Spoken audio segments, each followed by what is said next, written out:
The Black Wing Protocol was never supposed to be found. Inside a military hospital outside Tacoma, where wounded soldiers came to be saved, one operating room turned into a battlefield no one trained for. Captain Leah Hart stood beneath the surgical lights holding an implant that could either save a man's life or expose a secret powerful men had buried for years. The monitor kept beeping. The patient's chest was open, and behind her, the most respected surgeon in the hospital realized she knew too much.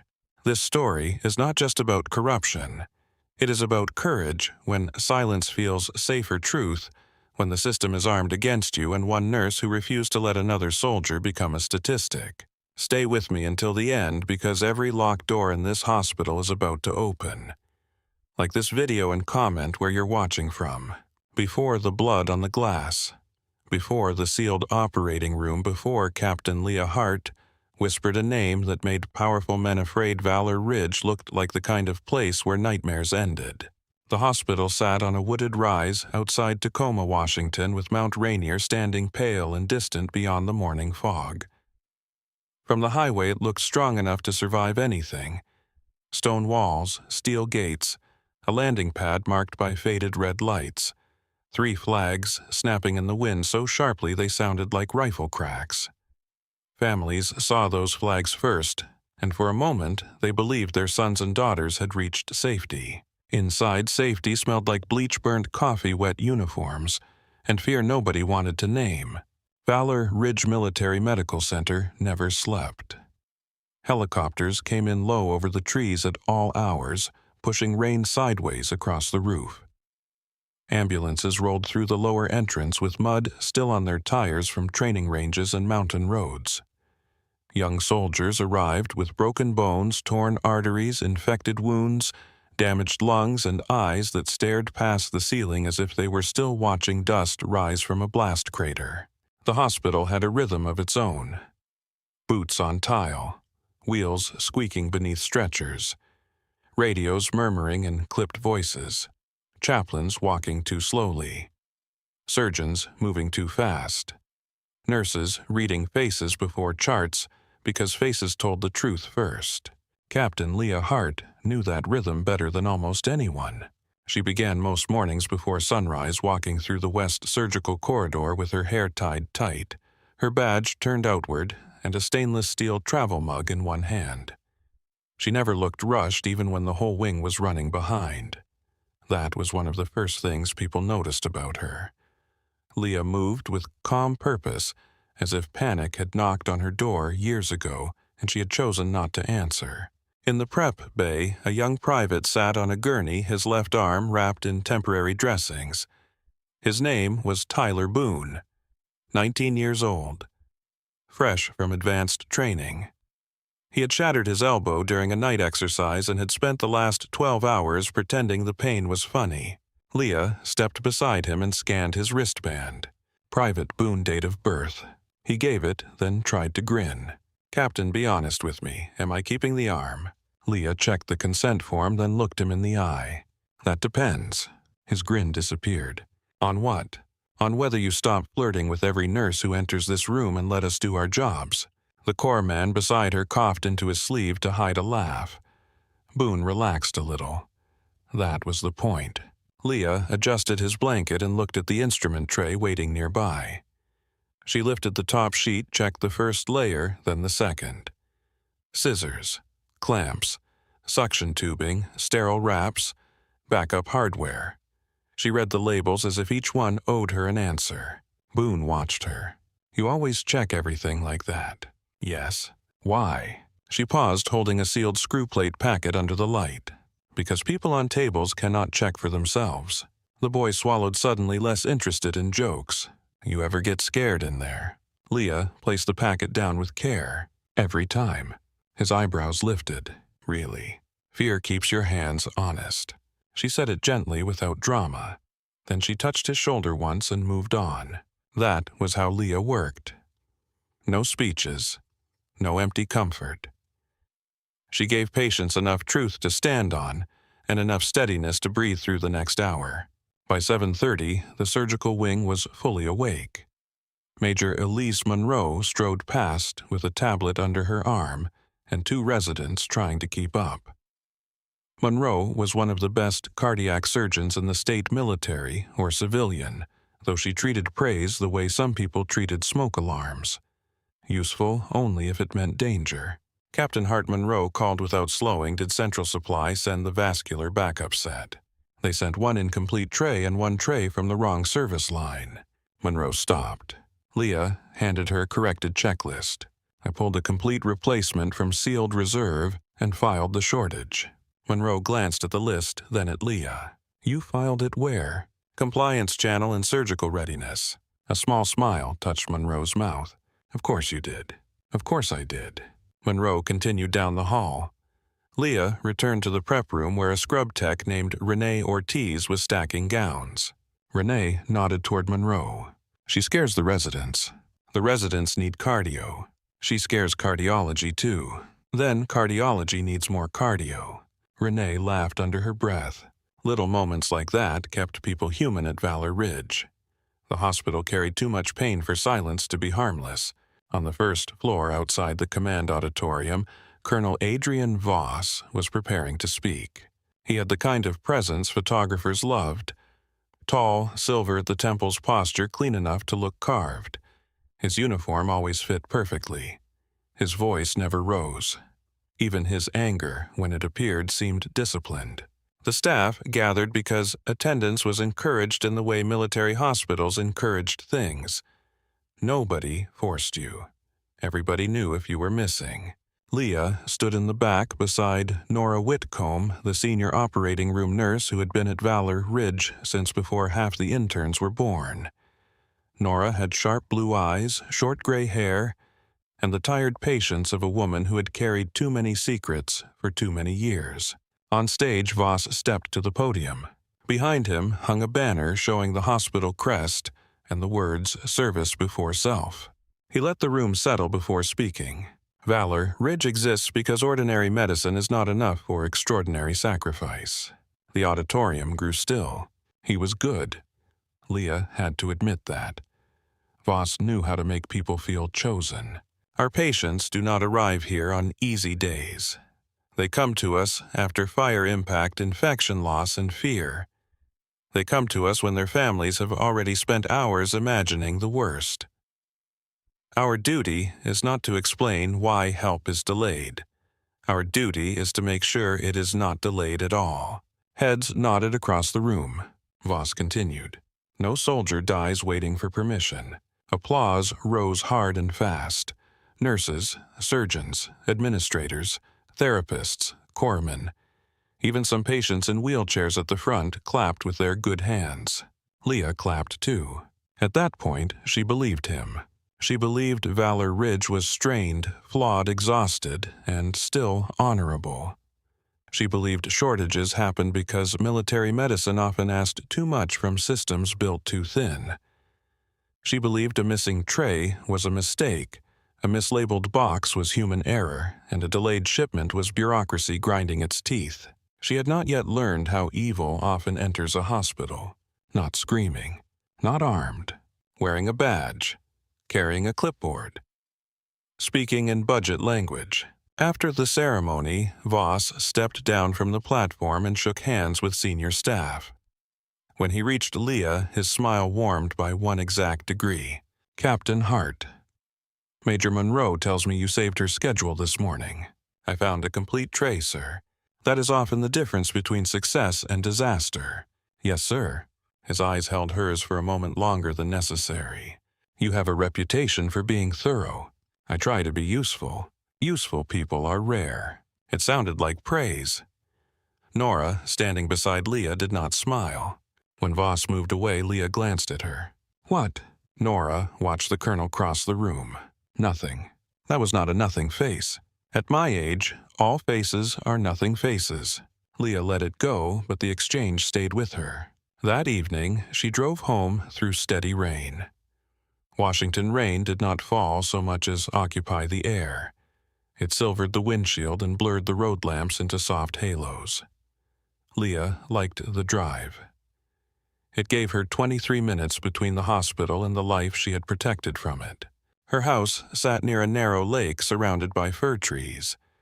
It was smaller than people expected from the wife of Owen Mercer, which was exactly why she loved it. Owen was in the kitchen when she came in wearing sweatpants, an old army shirt, and the serious expression of a man losing a battle with pasta. Leah stopped in the doorway. "What happened here?" Owen looked at the stove. "I followed directions." "Whose directions?" "The internet." "That was your first mistake." The pot hissed over. Owen reached for it with a dish towel missed and cursed softly. Leah set down her bag and took over. Owen Mercer had once been a combat trauma surgeon. People who had served with him said his hands had been calm under mortar fire. Now, those same hands could rebuild a corporate supply chain, negotiate with senators, and still somehow destroy dinner. He was not what strangers expected. He did not wear expensive watches. He did not fill rooms with his voice. He had a quiet, watchful quality like a man who had seen enough chaos to distrust comfort. To most of the medical defense world, Owen was the controlling force behind Patriot Care Defense Health, the private company contracted to support Valor Ridge and several other military medical centers. Patriot Care managed surgical logistics, electronic record integration, emergency procurement support compliance reporting, and civilian vendor review. To Leah, he was the man who left notes in her lunch when her shifts ran long. The note that day was still in her pocket. "Eat before coffee becomes a food group." She had rolled her eyes when she found it. She had also eaten. They sat at the kitchen island with imperfect pasta and good bread. Owen studied her face. Long day. Ceremony day. Voss. Voss. Owen took a sip of water. "How was the sermon?" Leah gave him a look. "You have opinions. I have experience. You also have a contract with his hospital. With the facility. Not with his ego."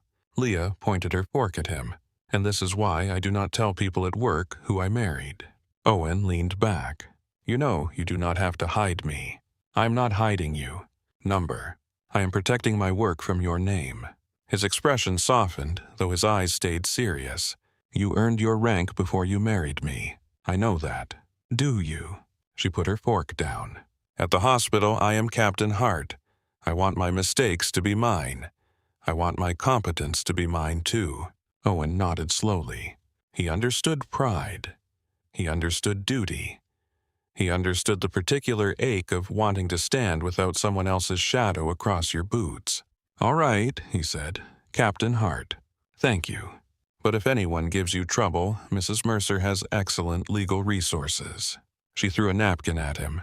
For a few weeks after that, life at Valor Ridge continued with its usual pressure. A burn reconstruction on Monday, a spinal repair on Tuesday, a training accident that took 3 operating rooms through midnight on Thursday, a veteran with an infected implant who cried when Leah called him by his rank because nobody had done that in months. Then came the graft.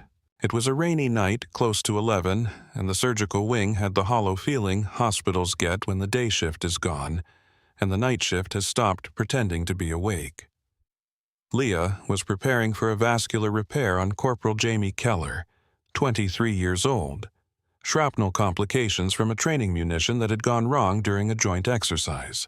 Jamie had sandy hair, a crooked smile, and the forced cheer of someone who knew the room got quieter when he stopped talking. As Leah checked his line, he looked down at his bandaged leg. "Captain, if I wake up with 2 left legs, I am filing a complaint." Leah adjusted the tape at his wrist. "If you wake up with 2 left legs, I am retiring." His mother laughed from the chair beside him, then covered her mouth as if laughter had broken a rule. Leah smiled at her. "We are going to take good care of him." Jamie's mother nodded too quickly. I know you are."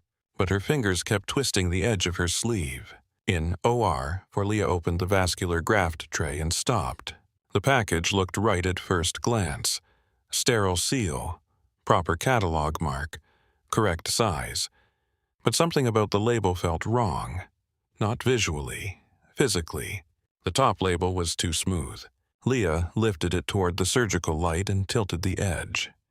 Under the printed expiration date, she saw a faint shadow of another date, older. She pressed a gloved thumb along the seam. The adhesive gave slightly. Renee Ortiz glanced over. Problem. Maybe. Major Monroe entered already scrubbed. We ready? Leah did not answer immediately. Monroe saw her face. What is it? Leah held up the packet. This label has been replaced. Monroe stepped closer. Replaced how? The original expiration appears to be underneath. Renee's smile faded. Monroe stared at the package, then looked toward the clock. Jamie was already under anesthesia. The repair window was tight. Do we have another? Leah checked the reserve tray. One backup, different lot. Use the backup. Bag that one. I want it documented. Leah nodded. The surgery began cleanly. For 90 minutes, everything held. Then the replacement graft failed under pressure. The bleeding came fast. Not dramatic at first. Just enough to make everyone's body change before anyone spoke. Monroe called for suction. Leah passed clamps. Renee counted sponges. The anesthesiologist read out dropping pressure. Jamie's blood darkened the field. Monroe worked without raising her voice, which somehow made the room more frightening. Clamp, more suction. I need visibility. Leah called for vascular backup. Leah moved before the sentence finished. Jamie survived, but the leg did not. At 3:18 in the morning, Leah stood outside the family consultation room while Monroe told Jamie's mother. Through the glass, Leah saw the woman fold in half, as if someone had cut the strings inside her body. No sound came through the door. That made it worse. Later, Leah returned to OR4 to secure the questionable package, but it was gone. She checked the red bin, the sterile waste container, the implant tracking bag, the side counter. Nothing. Renee helped her search. It was here. I know. Maybe Central Supply picked it up. Central Supply does not enter a surgical room before release. Renee looked toward the door. Neither of them said what they were thinking. The next morning, Leah went to Derek Mallory's office. Mallory ran logistics for Valor Ridge with the smooth boredom of a man who believed all questions were interruptions. His office was lined with shelves of binders that looked untouched. On his desk sat 2 phones, a brass nameplate, and a framed photo of him shaking hands with Colonel Voss. He did not invite Leah to sit. What can I do for you, Captain? I need the chain record for a vascular graft pulled last night for Corporal Jamie Keller. Mallory typed something without looking concerned. Lot number. Leah handed him the case record. His eyes flicked across it. That unit was cleared. The package appeared relabeled. There was an older expiration beneath the current label. Mallory leaned back. Field stock gets relabeled all the time. Leah held his gaze. Not sterile implants. A thin smile crossed his face. You are very certain. I am trained to be certain before I hand something to a surgeon, and I respect that. But logistics has different procedures, especially for military emergency channels. Then show me the procedure. The smile disappeared. Captain Hart, you save lives in the operating room. Let logistics save receipts. He slid the paper back to her. Anything else? Leah left without answering. In the hallway outside logistics, Nora Whitcomb was waiting near a vending machine pretending to decide between pretzels and crackers. Leah stopped. You followed me. Nora pressed a button. A bag of pretzels dropped. At my age, walking in the same direction counts as coincidence. Nora. The older nurse picked up the bag, then looked toward Mallory's closed door. You asked about the Keller graft. Yes. Nora's face tightened. Do not ask Mallory questions in his office. Where should I ask them? Nowhere with cameras. The words were quiet, but they landed hard. Leah looked down the hall. A black dome camera watched from the ceiling corner. Nora walked away. Leah followed. They entered a small linen room where the light buzzed overhead, and carts of folded sheets filled the walls. Nora closed the door behind them. For a moment, she said nothing. Leah could hear a floor buffer somewhere beyond the corridor. Finally, Nora spoke. At Valor Ridge dates are whatever command says they are. Leah stared at her. That is not an answer. It is the only safe one. Safe for who? Nora's mouth tightened. For people who still have jobs. Leah folded her arms. You know something. Nora looked older in that light. I know that supplies started changing 2 years ago. Different vendors. Emergency approvals. Equipment arriving through channels I had never seen. Whenever someone asked command, called it modernization. Voss. Nora did not answer. Leah stepped closer. Who else asked? Nora looked at the floor. Major Caleb Rusk, logistics auditor. He found inconsistencies in cardiac implants and vascular grafts. He filed a concern. A month later, controlled substances were found in his desk. He was investigated, discharged from his post, and buried so deep, nobody says his name above a whisper. Was he guilty? Nora's eyes lifted. Number. The linen room felt smaller. Leah thought of Jamie's mother. The way grief had taken the shape out of her body. Why did no one report it outside? Nora gave a sad little laugh. You think no one tried? Leah did not move. You are telling me to ignore this. I am telling you to survive it. That is not the same thing. No, Nora said. It is not. The door opened behind them before either could say more. A young corpsman stepped in, saw their faces, muttered an apology, and backed out. The spell broke. Nora reached for the handle. Forget the package. Leah did not answer. Nora's hand paused on the door. Leah, I mean it. Leah looked at the shelves of clean linen stacked and squared and spotless. I know you do. That night at home, Owen found her sitting at the dining table with her laptop open and no lights on except the small lamp by the window.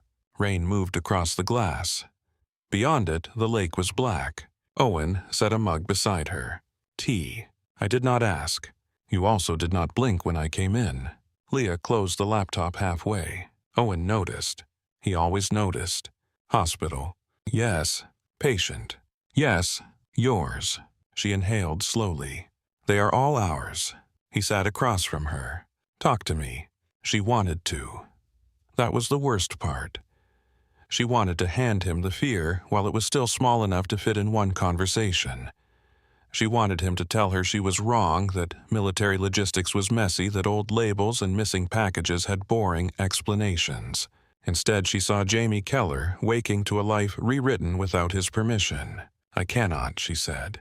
Owen studied her. Cannot or should not. Both. He did not push. That was one of the reasons she had married him. All right. She looked at him surprised. That is it. No, that is not it. But it is where I stop until you ask. Her eyes softened. You are very annoying when you are decent. I have other qualities. Name one. I make terrible pasta with confidence. Despite herself, she smiled. For a little while, that was enough. At Valor Ridge, Leah began paying attention in a different way. Not suspicious enough to be obvious. Just careful enough to see patterns that had been hiding inside routine. The same vendor initials appeared on unrelated surgical lines. Emergency procurement codes showed up on scheduled cases. Premium implants arrived in plain gray shipping cartons. Incident reports vanished from shared folders, then reappeared with softer language. Device failure became tissue response. Supply deviation became field substitution. Unapproved became adaptive. Words were being cleaned until no blood showed. Leah kept a small notebook in the inside pocket of her scrub jacket. She wrote numbers, not accusations. Dates, lot codes, patient initials, operating room numbers, vendor names. She knew records could be argued with, patterns could not. One afternoon, she watched Mallory pass through the surgical corridor with Colonel Voss. They were speaking quietly. Voss saw Leah at the nurse's station and smiled. Captain Hart. Sir, Keller is recovering well, I hear. Leah kept her face still. He is recovering. Voss gave a sympathetic nod. War takes many forms. The phrase made her skin go cold. Jamie had not been at war. He had been under anesthesia in a hospital that promised to protect him. Voss moved on. Mallory looked back once. That was the day Leah stopped assuming she was simply observant. That was the day she understood she had been noticed too. 3 nights later, she returned to the supply archive after midnight. The floor was quiet, except for a television murmuring in a waiting room and the distant hum of air handlers. Leah used her badge to enter the records alcove beside Central Supply. The space was narrow, windowless, and cold enough to make her fingers stiff. She pulled the digital inventory log for Jamie Keller's procedure and entered the lot number from memory. The screen took too long to load. Then the record appeared. The graft used in Jamie's case was listed as a premium combat-grade vascular implant approved through emergency channel review. Leah clicked deeper. The serial number opened a secondary record. Her breath caught. The implant did not belong to the manufacturer listed in the surgical system. It belonged to an older civilian batch discontinued after sterility concerns. The recall notice had been archived 3 years earlier. Leah stared at the screen. There it was. Not a feeling. Not a suspicion. Not a nurse being difficult. A dead end made of paper had opened into a road. She printed the record one page, only then erased the print history from the local queue. Her hands were steady, but her pulse had started to pound behind her ears. Before closing the file, she noticed a procurement note at the bottom. 4 words sat beside the approval marker in plain capital letters. Blackwing Priority Field Channel. Leah did not move for several seconds. The screen glowed in the cold records alcove, turning her face pale blue in the darkness. The words at the bottom of the file seemed too simple for the weight they carried. Blackwing Priority Field Channel. She read them once, then again, as if the phrase might rearrange itself into something harmless. It did not. A heating vent clicked above her head. Somewhere beyond the wall, an elevator chimed and opened to an empty hallway. Valor Ridge kept breathing around her steady and indifferent, while Leah felt the first clean edge of fear slide beneath her ribs.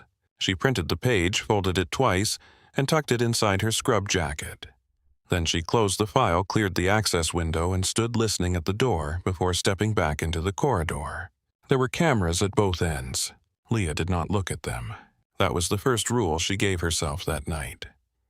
People who knew they were being watched always looked watched. She walked at her normal pace, nodded to a respiratory tech rolling an oxygen rack, and stopped at the nurse's station long enough to sign off on a post-operative medication check. Her hands did not shake until she reached the staff restroom. There, under harsh fluorescent light, she locked herself in a stall, pulled out the folded page, and read it again. The record said the graft used in Jamie Keller's operation had entered Valor Ridge through an emergency military channel designed for battlefield medicine. The approval line carried Colonel Adrian Voss's digital signature. The vendor field showed Ironvale Surgical Systems. Leah had never heard of Ironvale. She knew every major vendor that supplied the surgical wing. She knew their packaging colors, their rep names, their delivery cycles, even the companies that always sent too many catalogs and not enough back-ordered items. Ironvale was not one of them. The page in her hand told her one thing with absolute certainty. Someone had put a recalled implant inside the hospital and dressed it up as premium military stock. The question was no longer whether something was wrong. The question was how many patients had paid for it. By morning, Leah had built a new routine. She arrived early.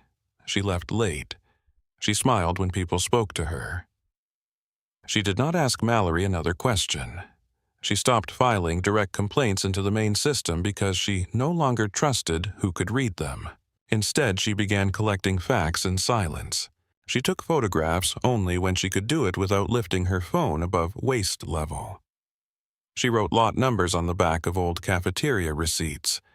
She memorized patient initials and entered them later at home, never on hospital Wi-Fi. When she needed to print a record, she used different terminals on different floors and never printed more than one page at a time. Fear kept her careful. Anger kept her moving. At first, the pattern looked like bad logistics. A graft here, a valve there, a shipment marked urgent when the surgery had been scheduled for weeks. Then Leah compared the supply records against surgical outcomes, and the pattern became something else.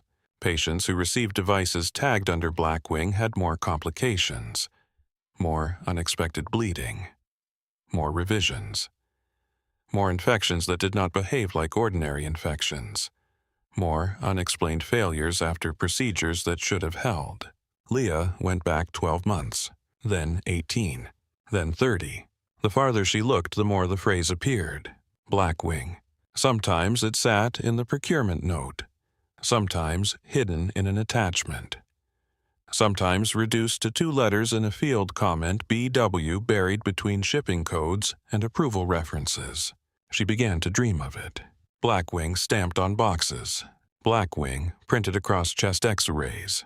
Blackwing written in blood on surgical masks. She woke from those dreams with her jaw clenched and Owen's hand resting lightly between her shoulder blades. He never asked the same question twice. That made it harder. One night he found her at the dining table after midnight. She had 3 paper stacks in front of her, each turned face down before he entered. Owen stood in the doorway wearing a faded sweatshirt and sleep pants. "You forgot to pretend you were coming to bed." Leah closed one folder. "I am almost done. You said that 2 hours ago. I was closer then." He walked to the counter, poured water, and leaned there without crossing into her space. "You are not eating. You are barely sleeping. You have started checking the street before you get out of your car." Leah looked at him. "I work at a military hospital. Checking surroundings is not strange. For you, checking once is normal. Checking 3 times is a signal." She said nothing. His voice softened. "Leah, whatever this is, you do not have to carry it alone." She wanted to tell him about Jamie Keller, about the graft, about Nora's warning, about the words on the screen that now lived behind her eyes. But Owen Mercer was not just her husband. He was the man whose company helped run the systems she was investigating.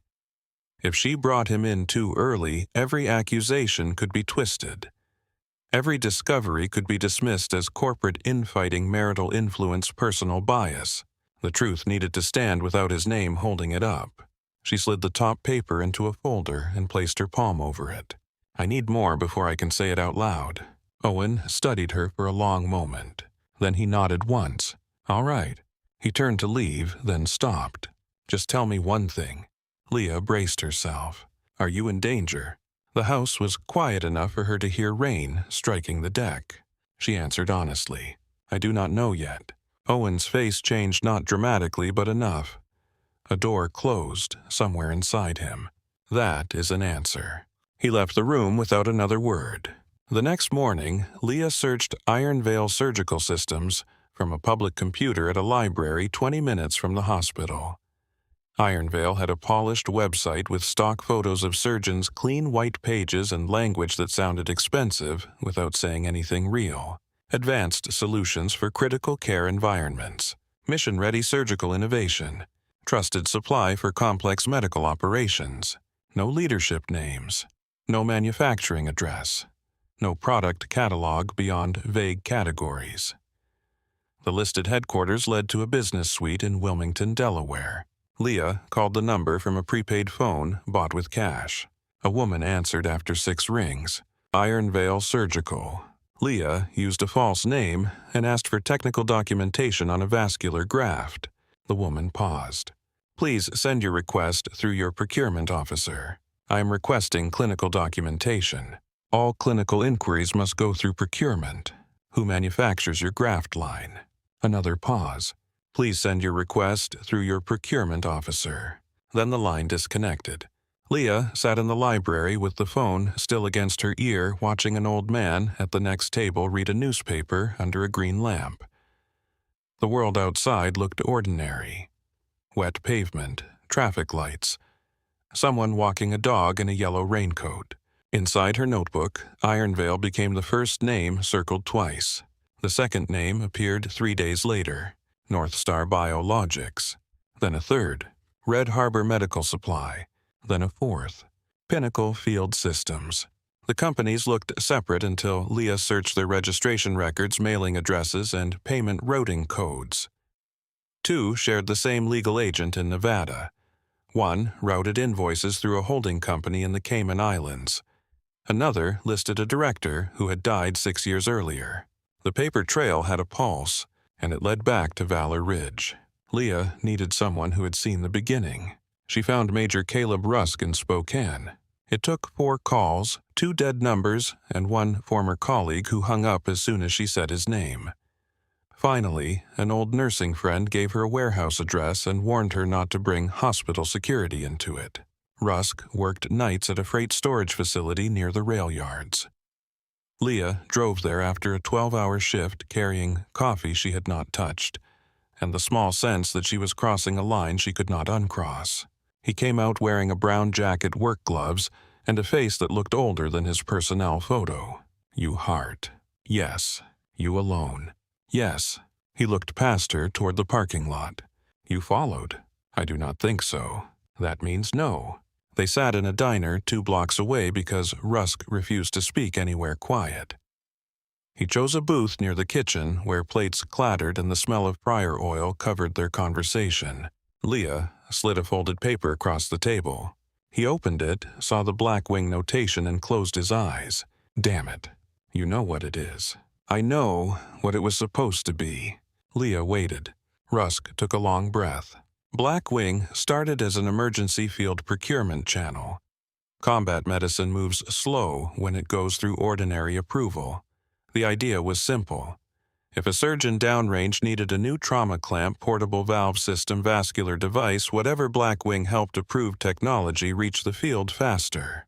That sounds legitimate. It was, for about 5 minutes. He leaned closer. Then, Voss realized, emergency channels do not get questioned the same way. People see combat priority and they back off. They think delay means death. Voss used that. He started moving non-standard devices into routine care under field justification. Non-standard how? Expired, relabeled, trial devices, recalled stock, foreign surplus. Anything that could be bought cheap and billed high. Leah felt her stomach turn. Mallory. Rusk laughed once. Mallory built the pipes. Voss opened the valves. What happened when you reported it? Rusk's fingers tightened around his coffee cup. I filed a discrepancy report through command review. Then another. Then I requested external audit. 3 days later, military police found cocaine in my office. Was it yours? He looked at her with dead, tired eyes. I have never used anything stronger than aspirin. They knew that. Did not matter. What did you do? I fought. Quietly. That is why nobody heard me lose. The sentence settled between them. Rusk reached into his jacket and pulled out an old flash drive attached to a red key tag. I kept some records. Not enough. Enough to prove I was not crazy. Leah did not touch it right away. Why give this to me? Because if you found Blackwing from inside the OR, patients are already getting hurt. They are. His face hardened. How many? I do not know. That is always the worst number. Leah took the drive. Before she left, Rusk caught her wrist. Captain, listen to me. Voss does not scare people because he is loud. He scares them because he is patient. If he knows you are looking, he has already started building your explanation. My explanation. For when something happens to you.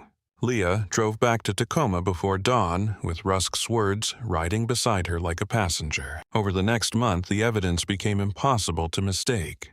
Leah built the Blackwing file in a dark blue binder with a black strip across the spine. She chose paper because paper could be hidden behind a wall panel, passed hand-to-hand, photographed in pieces, burned if necessary. Digital systems belong to people with passwords. Paper belonged to whoever carried it. She divided the binder into sections. Patient harm, vendor fraud, device tracking, internal cover-up, command approval, witnesses. She did not write opinions. She wrote facts. Corporal Jamie Keller, vascular graft failure, Blackwing channel, limb loss. Master Sergeant Paul Vickers, cardiac valve fracture, 6 days post-surgery, device batch recalled before implantation. Lieutenant Hannah Price, spinal stabilization hardware failure, revision surgery required. Vendor Red Harbor Medical Supply. Sergeant First Class Nolan Briggs, scheduled for valve replacement. Blackwing device request pending. The last name stopped her. Nolan Briggs was still alive. His surgery had not happened yet. There was still time. That changed the shape of the investigation. Leah was no longer digging through damage already done. She was standing in front of harm approaching with a date and operating room assignment. She took the binder home and recorded a video at the dining table while Owen was away in Washington, D.C. The house was silent except for the refrigerator humming in the kitchen. Leah set her phone against a stack of books and sat facing the lens in a plain gray sweatshirt, her hair damp from a shower she barely remembered taking. "My name is Captain Leah Hart. I serve in the Army Nurse Corps at Valor Ridge Military Medical Center. If this recording is being watched, it means I was unable to deliver the attached evidence safely." She paused, hearing the stiffness in her own voice. She sounded like she was giving testimony to a room full of ghosts. She started again. "Colonel Adrian Voss is not saving soldiers through innovation. He is using emergency medical channels to move compromised surgical devices into operating rooms. The program is called Black Wing. Patients have been harmed. Some have died." Her throat tightened at Paul Vickers' name. She made herself continue. "I have documented procurement records, patient outcomes, vendor connections, altered incident reports, and command approvals. This is not a shortage problem. This is not battlefield improvisation. This is a system of fraud inside a place where unconscious patients cannot defend themselves." She leaned closer to the camera. "If anything happens to me, do not let them call me unstable. Do not let them say I misunderstood. Start with the binder. Follow the serial numbers."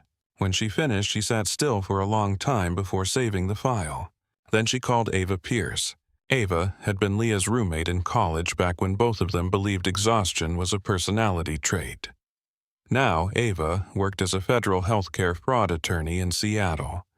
She had a sharp mind, a softer heart than she admitted, and no patience for institutions that used complexity as armor. They met on a ferry crossing Puget Sound because Leah did not want cameras, badges, or hospital walls anywhere near the conversation. The wind was cold enough to sting. Gray water rose and fell beneath the deck. Seattle's lights blurred across the distance. Ava took one look at Leah and stopped smiling. "How bad?" Leah handed her an encrypted drive. "Bad enough that I need you to keep this somewhere no one can reach through Valor Ridge." Ava closed her hand around it. "Does Owen know?" "Not enough." "Leah, if I tell him now, it becomes about Patriot Care. It becomes about ownership, contracts, liability. I need it to be about patients first." Ava looked toward the water. "And if you are wrong, I hope I am, but you are not." Leah did not answer. Ava slipped the drive into her coat. "What do you want me to do?" "If I call and say Black Wing is active, send it to Army CID, DCIS, and the U.S. Attorney. Not Hospital Command. Not Internal Compliance." Outside, Ava's jaw tightened. "You think they might kill you?" Leah watched the wake break white against the ferry's side. "I think they already proved patients are acceptable losses." For the first time, Ava looked afraid. Back at Valor Ridge, Derek Mallory received a security alert at 6:42 p.m. on a Thursday. Captain Leah Hart had accessed archived procurement records tied to Black Wing. Not once, 17 times. Mallory stared at the alert in his office, the blue light from his monitor reflecting in his glasses. Outside his door, clerks laughed softly over something on a phone. The normal sound irritated him. Normal belonged to people who did not understand how quickly a life could collapse. He printed the access report, locked his office, and went upstairs. Colonel Voss was alone, standing at the window overlooking the surgical wing courtyard. Evening rain silvered the glass. Below, an ambulance backed toward the trauma entrance with its lights spinning red across the wet pavement. Mallory placed the report on the desk. Voss did not turn around. "What is it?" "Hart." Now Voss turned. Mallory tapped the paper. "She has been inside the archive." Voss picked up the report and read it once. No anger crossed his face. That made Mallory more nervous than shouting would have. "How much?" Voss asked. Mallory swallowed. Enough. The rain kept sliding down the window behind him. Voss set the paper on the desk, aligning its edge with perfect care. For months you told me she was thorough. She is. No, Voss said quietly. She is dangerous. Mallory shifted his weight. We can suspend her access, open a conduct review, say she violated patient privacy. Voss looked at him as if he had suggested treating a gunshot with a bandage. A conduct review gives her time to talk. Then we remove her from the schedule. That gives her a reason to talk. Mallory's mouth went dry. What do you want to do? Voss walked back to the window. In the courtyard below, orderlies pushed a covered supply cart through the rain toward the cardiac wing. After a long silence, he spoke. Sergeant First Class Briggs is scheduled for valve replacement soon. Mallory looked up. The black wing valve. Yes. Hart is usually on Monroe's cardiac team. She stays on it. Mallory understood then, and some part of him wished he had not. Colonel. Voss's reflection stared back from the dark glass.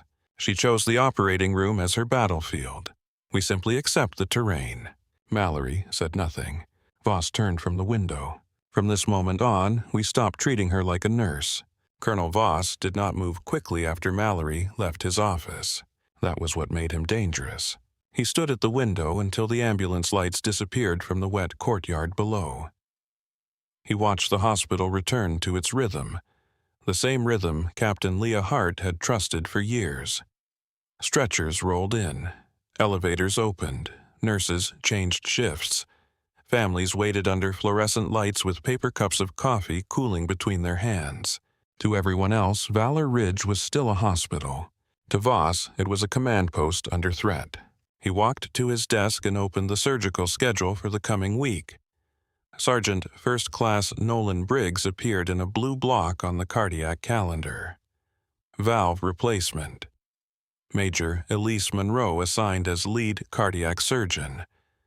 Captain Leah Hart listed as primary surgical nurse. Voss stared at Leah's name. She had been careful. Too careful for an amateur, not careful enough for a soldier hunted by command.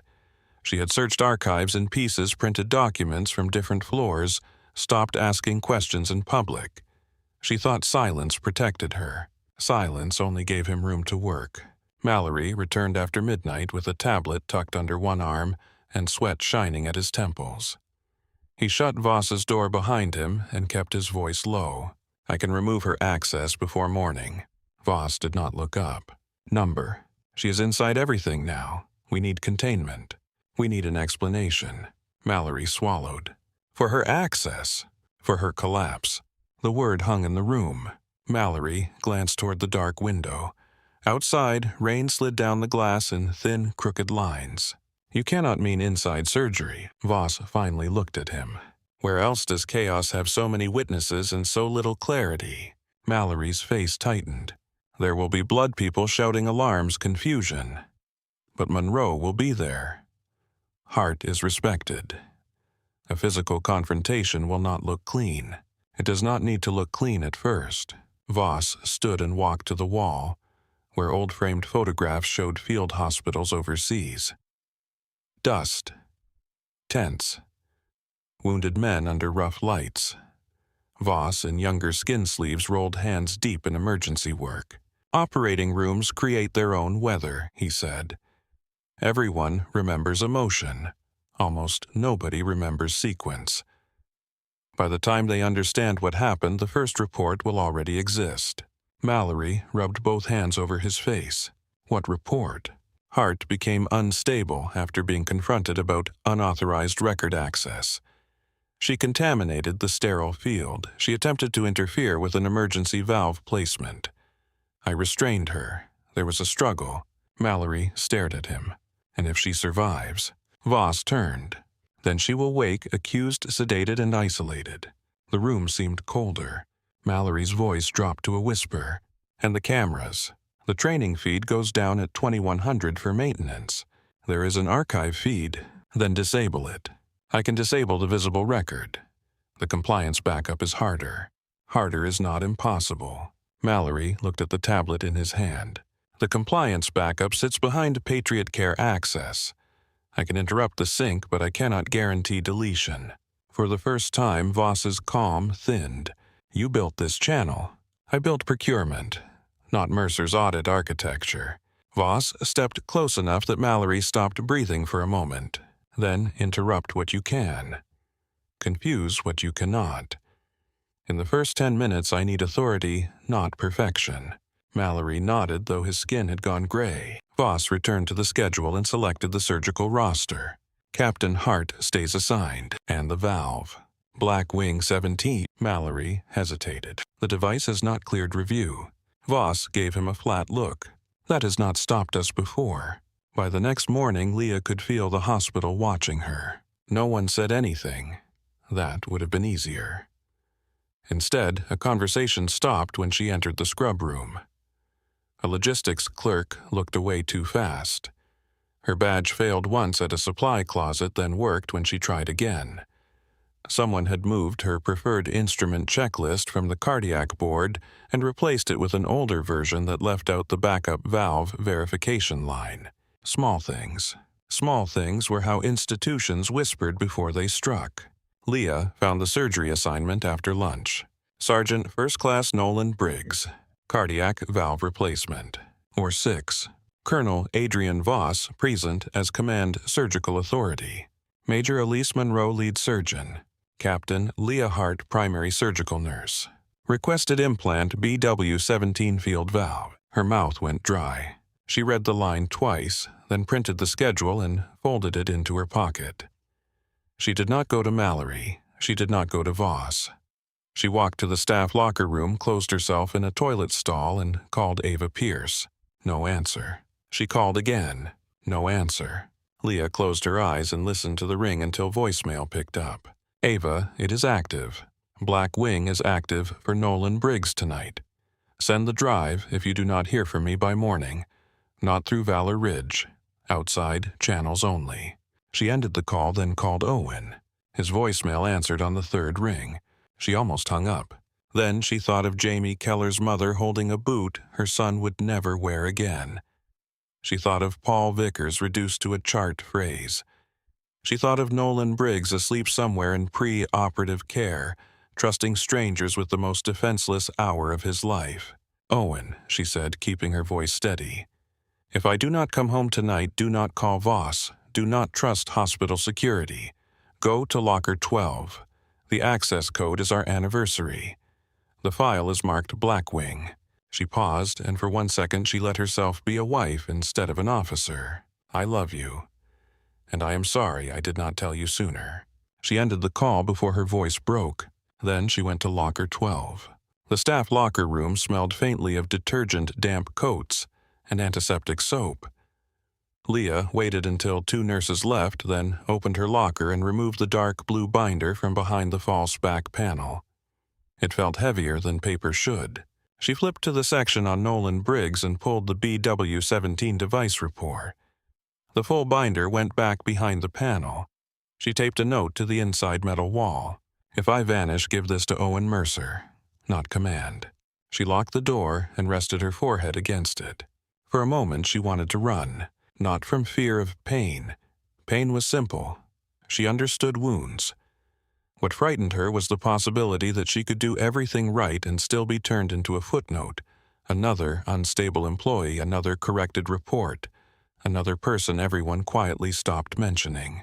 A toilet flushed at the far end of the room. Someone laughed near the sinks. Leah straightened, smoothed her scrub top, and stepped back into the hospital. Nora Whitcomb found her outside the scrub bay 30 minutes before the case. The older nurse looked as if she had aged years in a day. Leah kept washing her hands at the deep sink. Warm water ran over her fingers and wrists. Nora, not now. Do not go into OR6. Leah looked up into the mirror. Nora stood behind her, gripping the edge of a towel cart. What did you hear? Nora's lips parted. Nothing came out. Leah turned off the water. What did you hear? Nora's eyes were wet with fury and terror. Mallory was in command last night. Voss said your name. I only heard pieces. What pieces? Unstable. Contaminated field. First report. Leah's heart slowed in that strange way it did during emergencies. Not calm exactly, focus. They are setting up a story. Nora nodded. Then I need you to say that to someone with authority. Nora looked toward the ceiling camera. You do not understand what he does to people. I understand exactly what he does to people. Keller lost a leg. Vickers lost his life. Rusk lost his career. You lost your voice. Nora flinched. Leah regretted the cruelty the second it left her mouth, but she did not take it back. They were beyond comfort. Nora stepped closer. If you walk in there, you may not walk out. Leah picked up a sterile brush packet. If I do not walk in there, Nolan Briggs gets that valve. Monroe can stop it. She does not know enough yet. Tell her. I will, once the patient is protected. Nora grabbed Leah's arm. Please. Leah looked down at Nora's hand, then gently covered it with her own. I am scared too. That broke something in Nora's face. Leah continued. But he is asleep. He cannot refuse. He cannot ask questions. He cannot check the label. That makes him mine until he wakes up. Nora let go. Leah dried her hands and entered the scrub room, where 6 was bright enough to erase shadows. The patient lay draped beneath blue sterile sheets, chest-prepped monitors singing their electronic rhythm.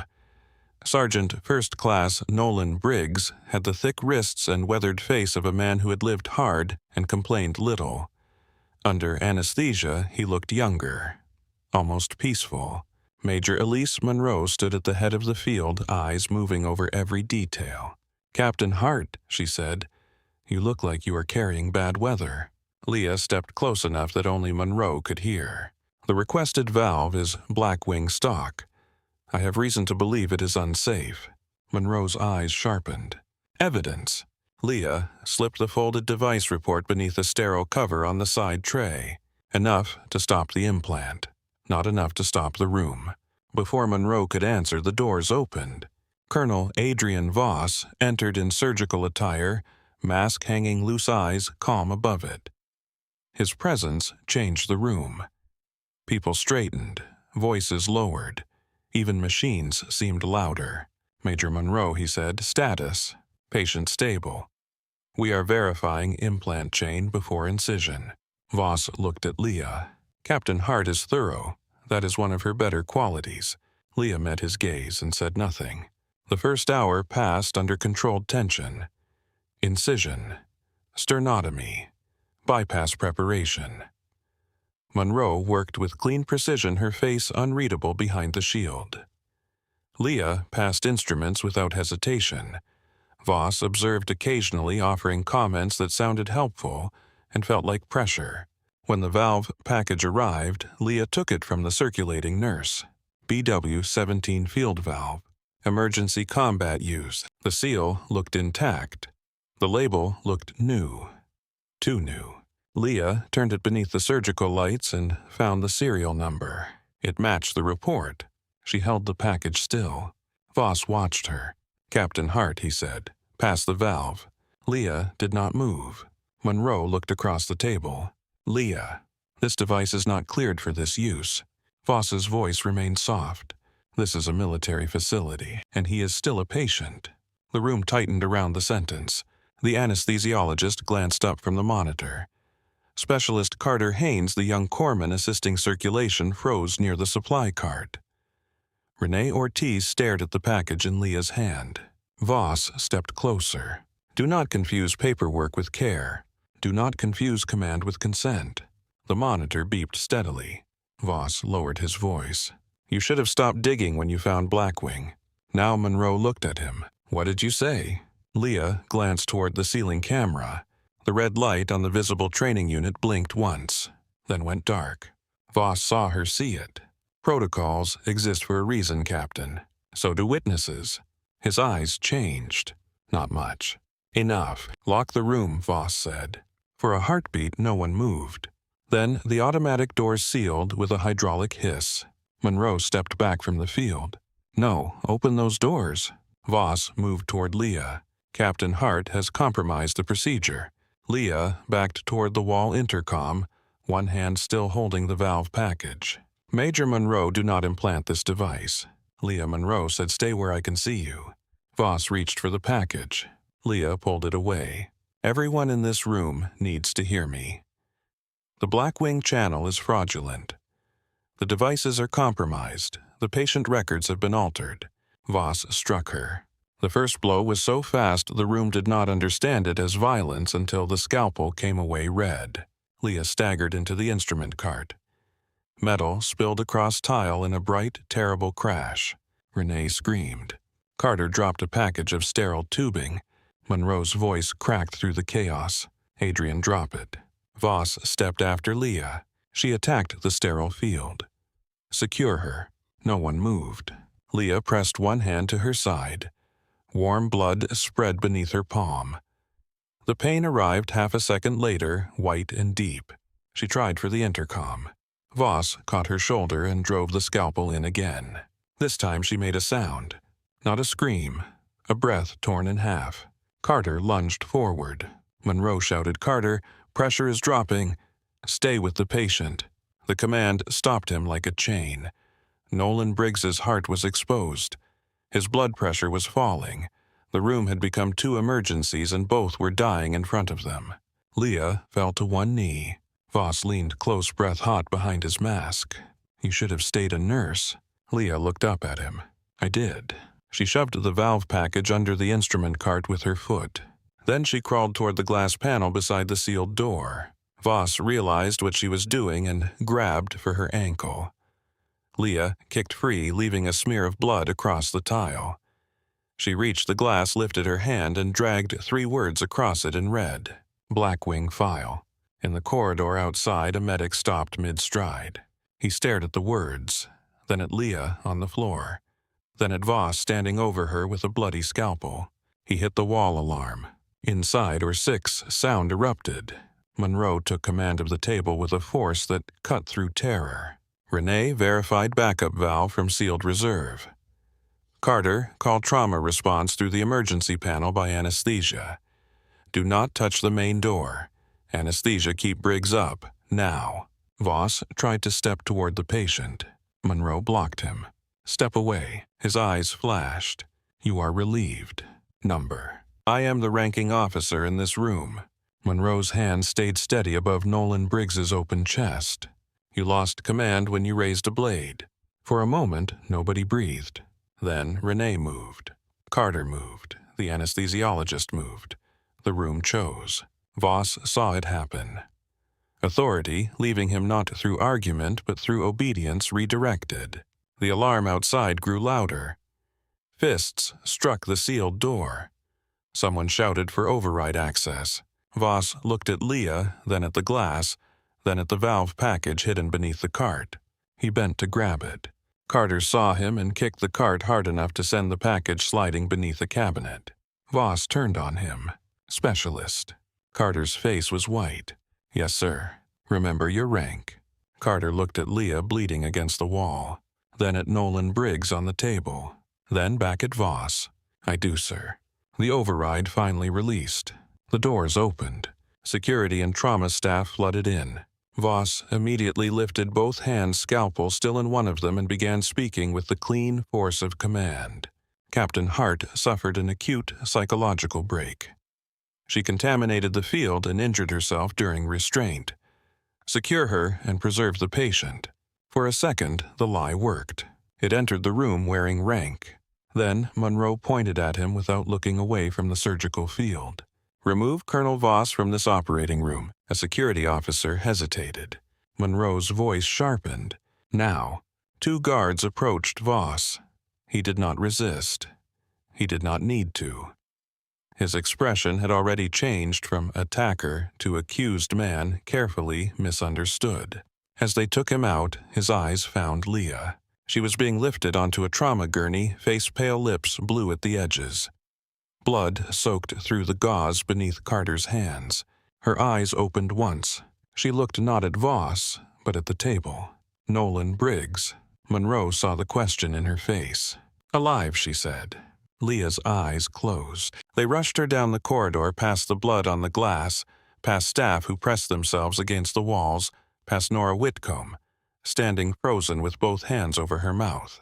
Nora saw the words Leah had written. black wing file, and whatever fear had held her for years began to crack. Outside, rain hammered the ambulance bay.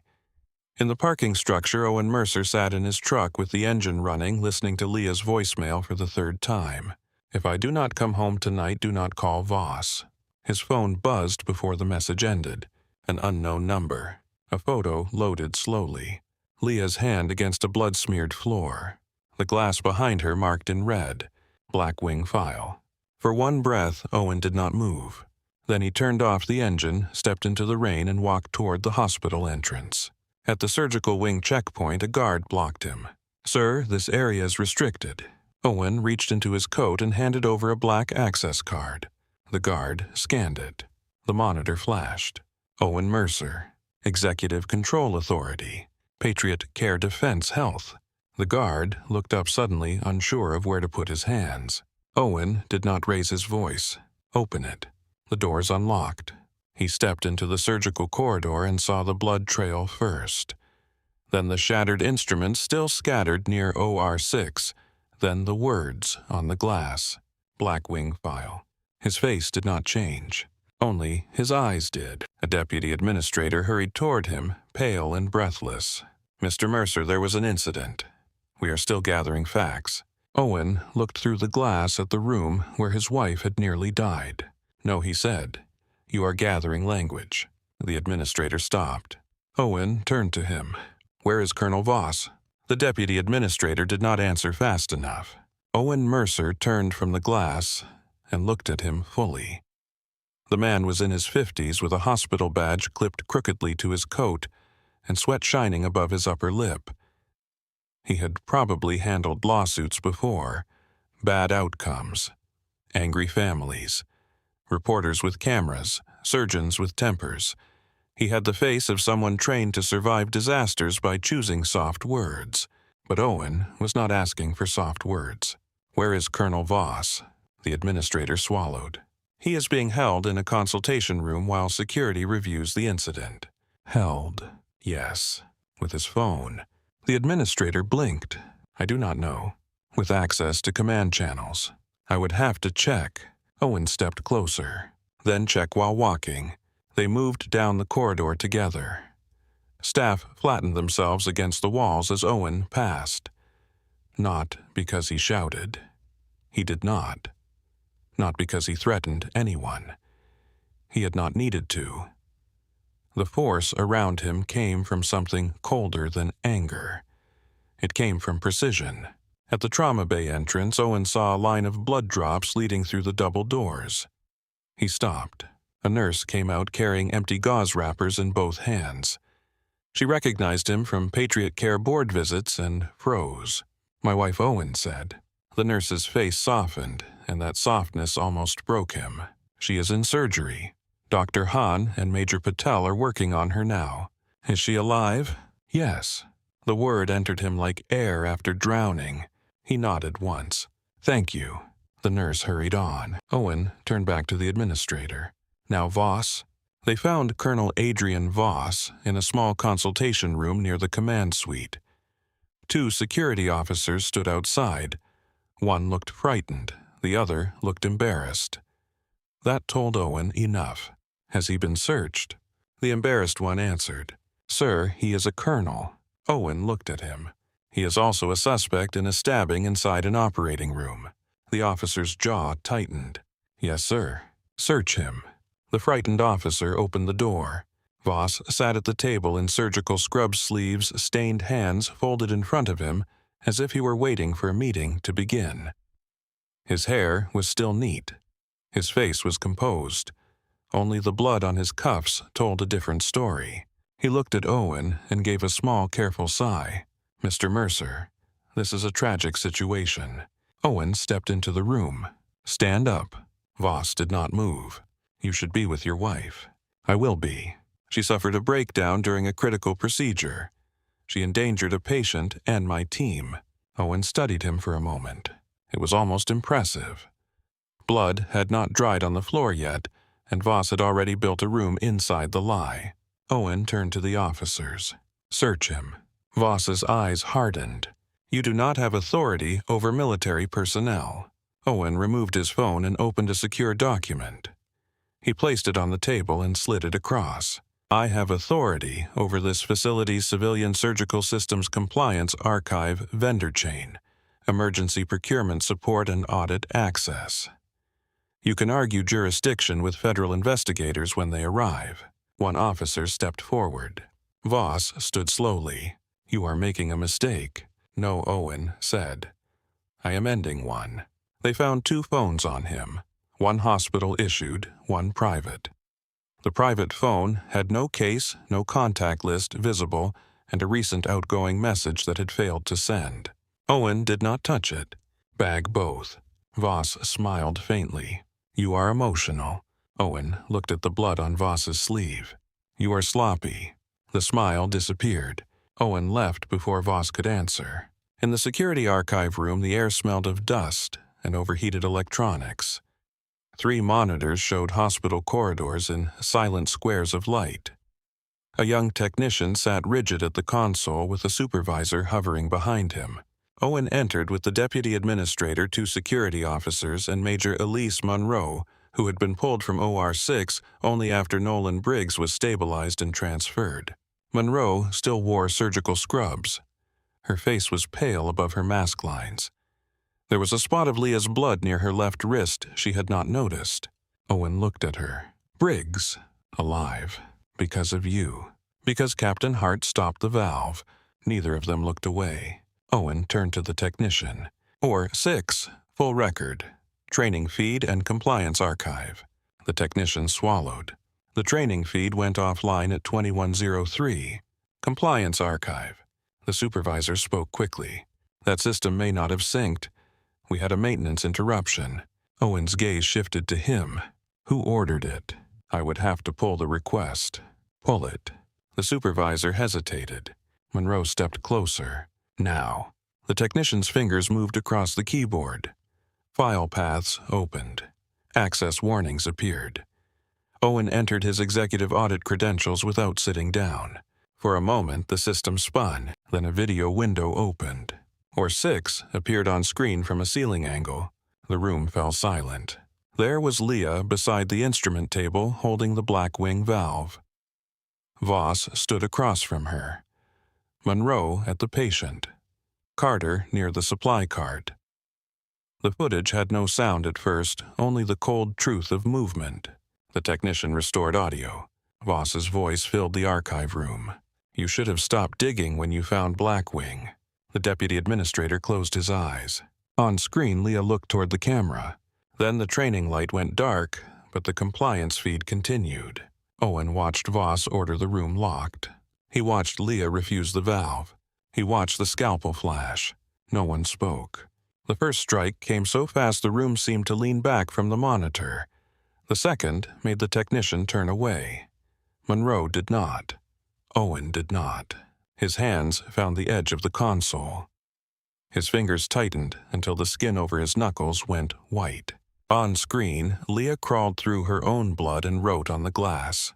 Blackwing file. Owen kept watching. He watched Carter kick the valve away. He watched Monroe block Voss from the patient. He watched the room choose truth over rank. When the footage ended, the archive room stayed quiet except for the hum of machines. Owen released the console. Make 3 copies. The supervisor opened his mouth. Owen turned to him. Before you speak, understand something. If that file disappears, so do your career, your pension, and any hope that prosecutors see you as confused instead of useful. The supervisor shut his mouth. Owen looked at the deputy administrator. Call Army CID. Call DCIS. Call the United States Attorney for the Western District of Washington. Tell them Valor Ridge has an attempted murder tied to procurement fraud and patient harm. The administrator nodded shakily. Owen continued. Secure every Blackwing device in this facility. Freeze all vendor payments to Ironvale North Star Red Harbor and Pinnacle. Lock Mallory out of every system. The technician looked up. Sir, Mr. Mallory just accessed external storage from his office. Owen's eyes sharpened. When? 4 minutes ago. Where is he now? The technician pulled camera feeds. Hallway, elevator, lower level, south exit. Derek Mallory appeared on screen carrying a black laptop bag and walking too fast. Owen pointed. Stop him. Base security caught Mallory before he reached the parking structure. He tried to smile when they blocked him, but his mouth would not hold the shape. Gentlemen, I am late for a vendor call. One guard took the laptop bag from his shoulder. Mallory's face changed. You need authorization. The guard opened the bag. Inside were 2 hard drives, a burner phone, printed ledgers, a passport, and a folded stack of documents sealed in a plastic sleeve. The guard looked at him. Mallory sat down on the curb before anyone told him to. By dawn, federal agents had arrived. They came without ceremony. Dark jackets, tired eyes, quiet voices. People who knew hospitals could be crime scenes and crime scenes could smell like antiseptic. A DCIS agent named Marin Cole took command of the first interview room. She had short black hair, a plain gray suit, and the patient expression of someone who let silence do half her work. Mallory sat across from her with a cup of water untouched between his hands. I want counsel, he said. Agent Cole nodded. You should have counsel. I cooperated. You tried to leave with hard drives. I panicked. About what? Mallory looked at the mirror on the wall. Cole opened a folder and placed a photo on the table.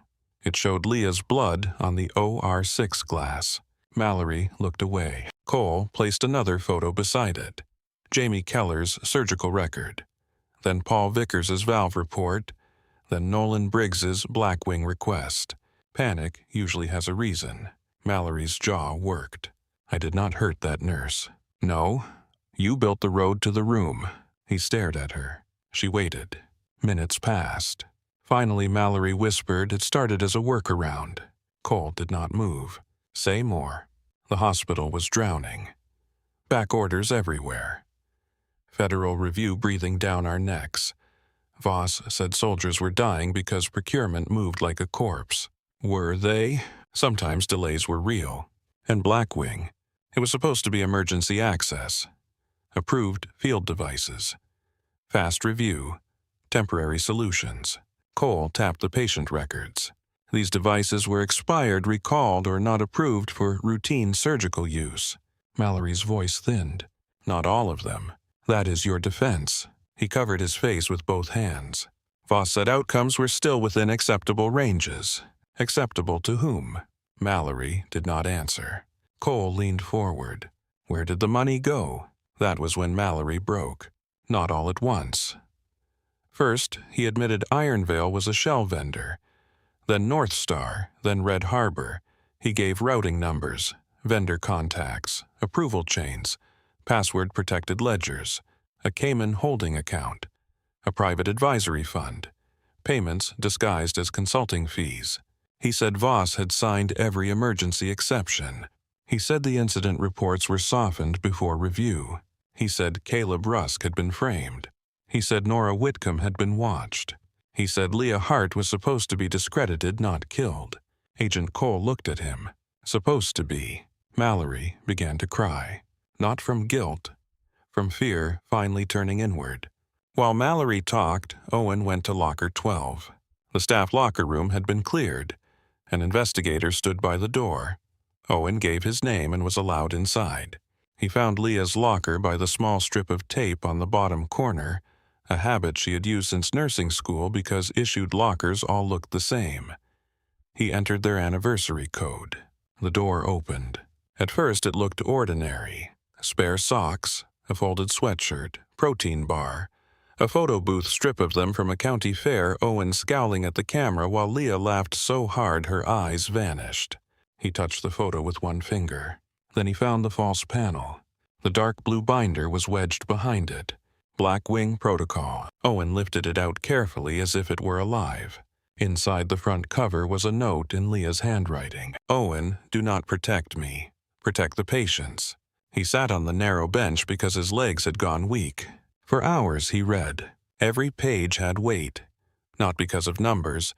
Numbers were easy. Contracts had numbers. Budgets had numbers. Lawsuits had numbers. These pages had names. Jamie Keller, limb loss after graft failure. Paul Vickers, dead 6 days after valve fracture. Hannah Price, revision surgery after spinal hardware failure. Nolan Briggs, Blackwing device pending. There were more, men and women who had come to Valor Ridge trusting the hands above them. Some had woken changed. Some had not woken at all. The records were clean, but Leah had written notes in the margins where the truth leaked through. Original report altered. Serial mismatch. Vendor address false. Approval signed by Voss. Owen turned another page and found Patriot Care compliance references. Missed alerts. Closed reviews. Auto-cleared exceptions.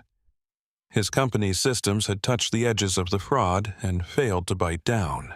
A colder pain moved through him. Leah had been right to keep him out until the evidence could stand alone. His name was not just power here, it was liability. It was a door and a wall at the same time. Ava Pierce arrived at 9:15 with the encrypted drive. She found Owen in a conference room beside a stack of copied evidence, his sleeves rolled up, his face hollow with focus. "I am Ava. I know. She trusted you," Owen said. Ava's eyes reddened. She trusted the truth. "I was just storage." Owen looked at the drive in her hand. "Did you send it?" "To Army CID, DCIS, and the United States Attorney before I parked." For the first time since entering the hospital, Owen almost smiled. "Good." Ava set the drive on the table. She was scared, Owen. "I know." No, she was scared and still went in. He looked down at Leah's note. "Yes," he said quietly. "That is her." By mid-morning, the emergency board meeting began. The Patriot Care Board appeared on a secure wall screen in separate squares. Some were in offices. One was in a car. One had clearly been pulled from bed. The civilian oversight members for Valor Ridge sat at the table with Owen Ava Agent Cole and a military legal observer who had not touched his coffee. A board member named Grant Bell spoke first. "Owen, we need to slow down. If we release incomplete information, we expose Patriot Care to catastrophic liability." Owen placed Leah's binder in the center of the table. "Patients are already exposed." Grant exhaled. "I am not minimizing that. But we have shareholders' contracts, federal relationships." Owen opened the binder to the first patient tab. "This is Corporal Jamie Keller. He entered Valor Ridge for a vascular repair and left without his leg. This is Master Sergeant Paul Vickers. He died after receiving a recalled valve billed through an emergency channel. This is Sergeant First Class Nolan Briggs. He was on the table last night when my wife was stabbed for refusing an unapproved device." No one interrupted. Owen placed a still image from the OR6 footage beside the binder. Leah on the floor, her hand on the glass. "Black Wing file written in blood. Those are your federal relationships." Grant's face lost color. Another board member whispered God. Owen looked into the camera. "We freeze all Blackwing channels. We surrender every document voluntarily.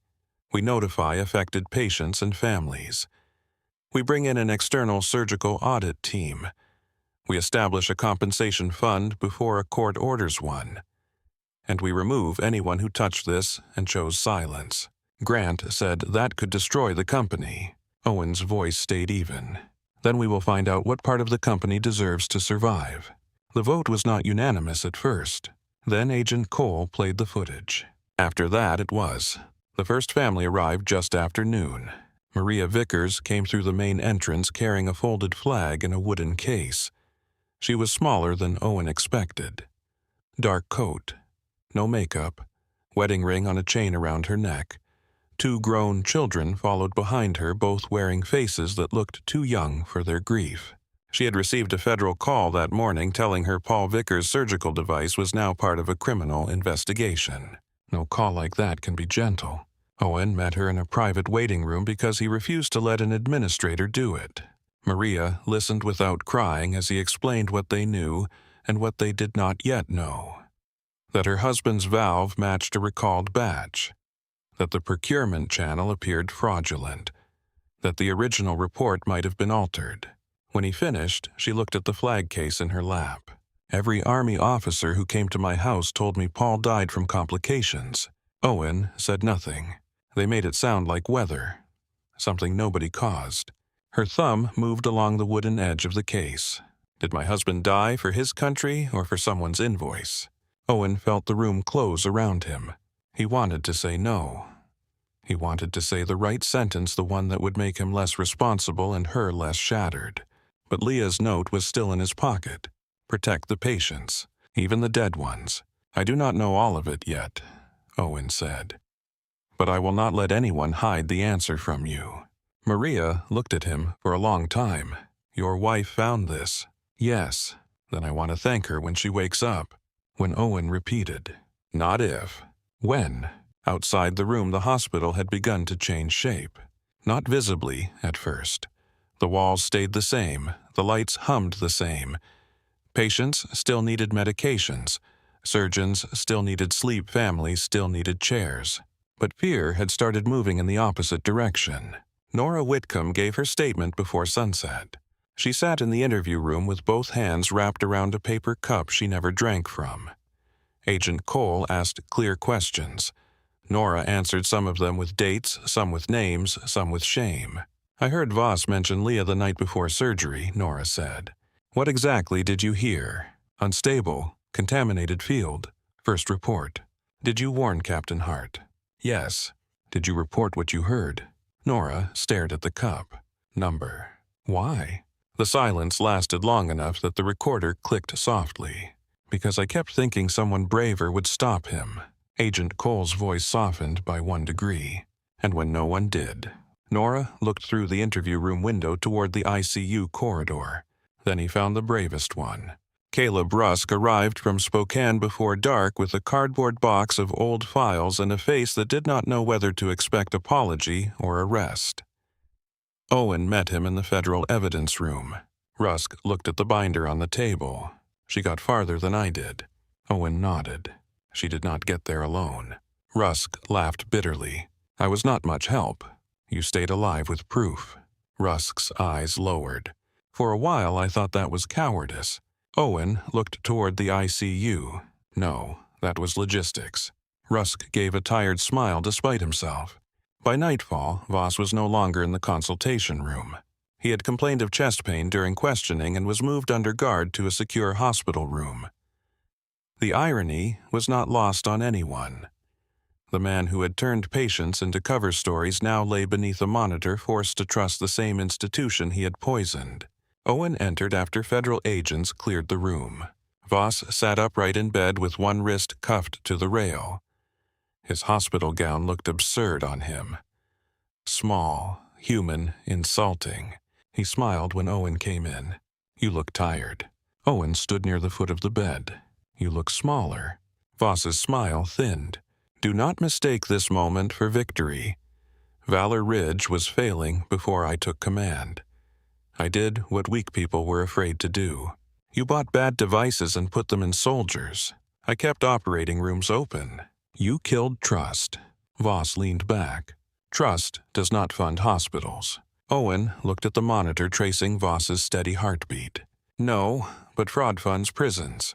For the first time, anger showed in Voss's eyes. You think you can clean this place without burning it down. Owen thought of Leah under surgical lights. Jamie Keller's empty pant leg. Maria Vickers holding a folded flag. Nora's shaking hands. Rusk's ruined career. No, he said. Voss watched him. Owen stepped closer. I think burning is part of cleaning. Then he left Voss alone with the sound of federal agents gathering outside his door. By the time Owen reached the intensive care unit, the sun had not yet come up, but the hospital had already lived through a lifetime. The corridor outside Leah's room was quieter than the rest of Valor Ridge. The lights were dimmed. The machine spoke in low tones. Nurses moved with the careful steps people use around sleep, grief, and prayer. Owen stopped outside the glass and looked in before he entered. Leah lay beneath white blankets, almost lost among tubes, lines, monitors, and bandages. Her face was pale, her lips dry, her hair brushed back from her forehead by someone with gentle hands. A breathing tube was no longer in her throat, but oxygen rested beneath her nose. Her chest rose shallowly, each breath appearing on the monitor in green waves. Owen had seen wounded bodies before. He had treated soldiers whose lives had been reduced to seconds and pressure and blood. He had trained himself to see injury as information, location, depth, pulse, airway, response. There was mercy in that kind of focus. It gave horror a job. But this was Leah. There was no professional distance left inside him. He entered the room and sat beside her. The chair was too small. The air smelled of antiseptic and plastic. On the bedside table, someone had placed her wedding ring in a clear container with her name printed on the label. Owen picked it up and held it in his palm. For years, Leah had refused to wear it in the operating room. She said gloves were unforgiving, and jewelry had no place near a sterile field. She kept it on a chain under her uniform when she could, and in her locker when she could not. Owen used to tease her that their marriage was the only one in Washington state with its own infection control policy. Now the ring looked impossibly small. He slid it into his pocket and leaned forward, elbows on his knees. "I found it," he whispered. Leah did not move. "I found the file." The monitor kept beeping. Owen lowered his head. "And I am sorry you had to build it alone." A nurse entered to check the IV pump. She did not ask him to move. She adjusted the flow, recorded a number, and glanced at Leah's face with quiet tenderness. "She has been fighting," the nurse said. Owen nodded. "She does that. Talk to her. Sometimes they hear more than we think." After she left, Owen took Leah's hand, carefully avoiding the bruises around her wrist. "Briggs is alive," he said. Monroe used the backup valve. Carter helped protect the evidence. Nora talked. Rusk came in. "Ava did exactly what you told her to do." His voice roughened. "You were right about all of it." Leah's fingers did not tighten. Still, he kept talking. He told her about Maria Vickers and the folded flag. He told her about Mallory sitting on the curb with his laptop bag at his feet. He told her the compliance archive had survived. He did not describe the footage. He could not yet put that into words without feeling something dangerous rise in his chest. At some point, the room blurred. He woke hours later with his head against the bed rail and a hand in his hair. Light had changed in the room. Morning had come gray and thin through the window. Leah's eyes were open barely, but open. She was looking at him through pain medication and exhaustion, as if returning from a very long distance. Owen sat up so fast the chair scraped the floor. "Leah." Her mouth moved. No sound came. He reached for the water sponge, wet her lips, and leaned close. "Do not try to talk." She tried anyway. One word. "Briggs." Owen closed his eyes. For a second, he was not a board chairman, not an executive, not a former surgeon, not a man carrying a scandal large enough to ruin institutions. He was only her husband, hearing the first thing she wanted to know. Alive, he said. He made it. A tear slipped from the corner of Leah's eye into her hair. Her face relaxed. Not because she was safe, because the patient was. Owen pressed his lips to her knuckles. "Yes," he whispered, "he is alive." She looked at him for another moment, then drifted under again. The days after that did not become easier. They became measured. Leah's recovery moved in inches. First, she breathed without oxygen. Then she sat up with help. Then she stood for 6 seconds with 2 nurses on either side and Owen pretending not to count. Pain lived in her body like weather. It came before she moved, after she moved sometimes when she was perfectly still. The wounds had missed her heart, but not by much. One blade path had torn muscle near her ribs. Another had damaged tissue deep enough that the surgeon spoke carefully when discussing long-term mobility. She had lost enough blood that the first trauma physician told Owen with painful honesty that 5 more minutes could have changed everything. Leah hated that sentence when she heard it later. 5 minutes is not a medical plan, she whispered. Dr. Hahn. The trauma surgeon smiled despite himself. No, Captain, it is not. Then stop saying it like one. Her voice was weak, but the room felt more normal with her irritation in it. Owen stood by the window and watched her correct her own chart, because the nurse had written resting comfortably. "I'm not resting comfortably," Leah said. The nurse looked at her over the tablet. "What would you prefer?" Resting angrily. The nurse typed something. Leah narrowed her eyes. "You did not write that." "No, ma'am." Owen looked away so she would not see him smile. But the humor did not last through the nights. At night, Valor Ridge changed. The corridors dimmed, the sounds stretched, and shadows collected in the corners of Leah's room. She woke sweating from dreams she refused to describe at first. Her hand would claw at the blanket, searching for something to write on. Once, when a metal tray fell in the hallway, she bolted upright so violently that the pain folded her in half. Owen reached for her. She flinched. The movement cut them both. "I'm sorry," she said immediately, breathless. Owen kept his hands visible and still. "You do not have to be sorry. I know where I am. I know. I know it is you. I know." But her body did not know yet. Her body was still locked in OR6, still tasting blood, still hearing Voss say her name as if it belonged to him. A military psychiatrist named Dr. Lena Cho came to see her on the 5th day. Leah was polite, which was how Owen knew she planned to resist everything. Dr. Cho sat in the chair beside the bed, not too close. "I work with trauma responses after medical events, combat exposure assault, and command betrayal." Leah looked at her.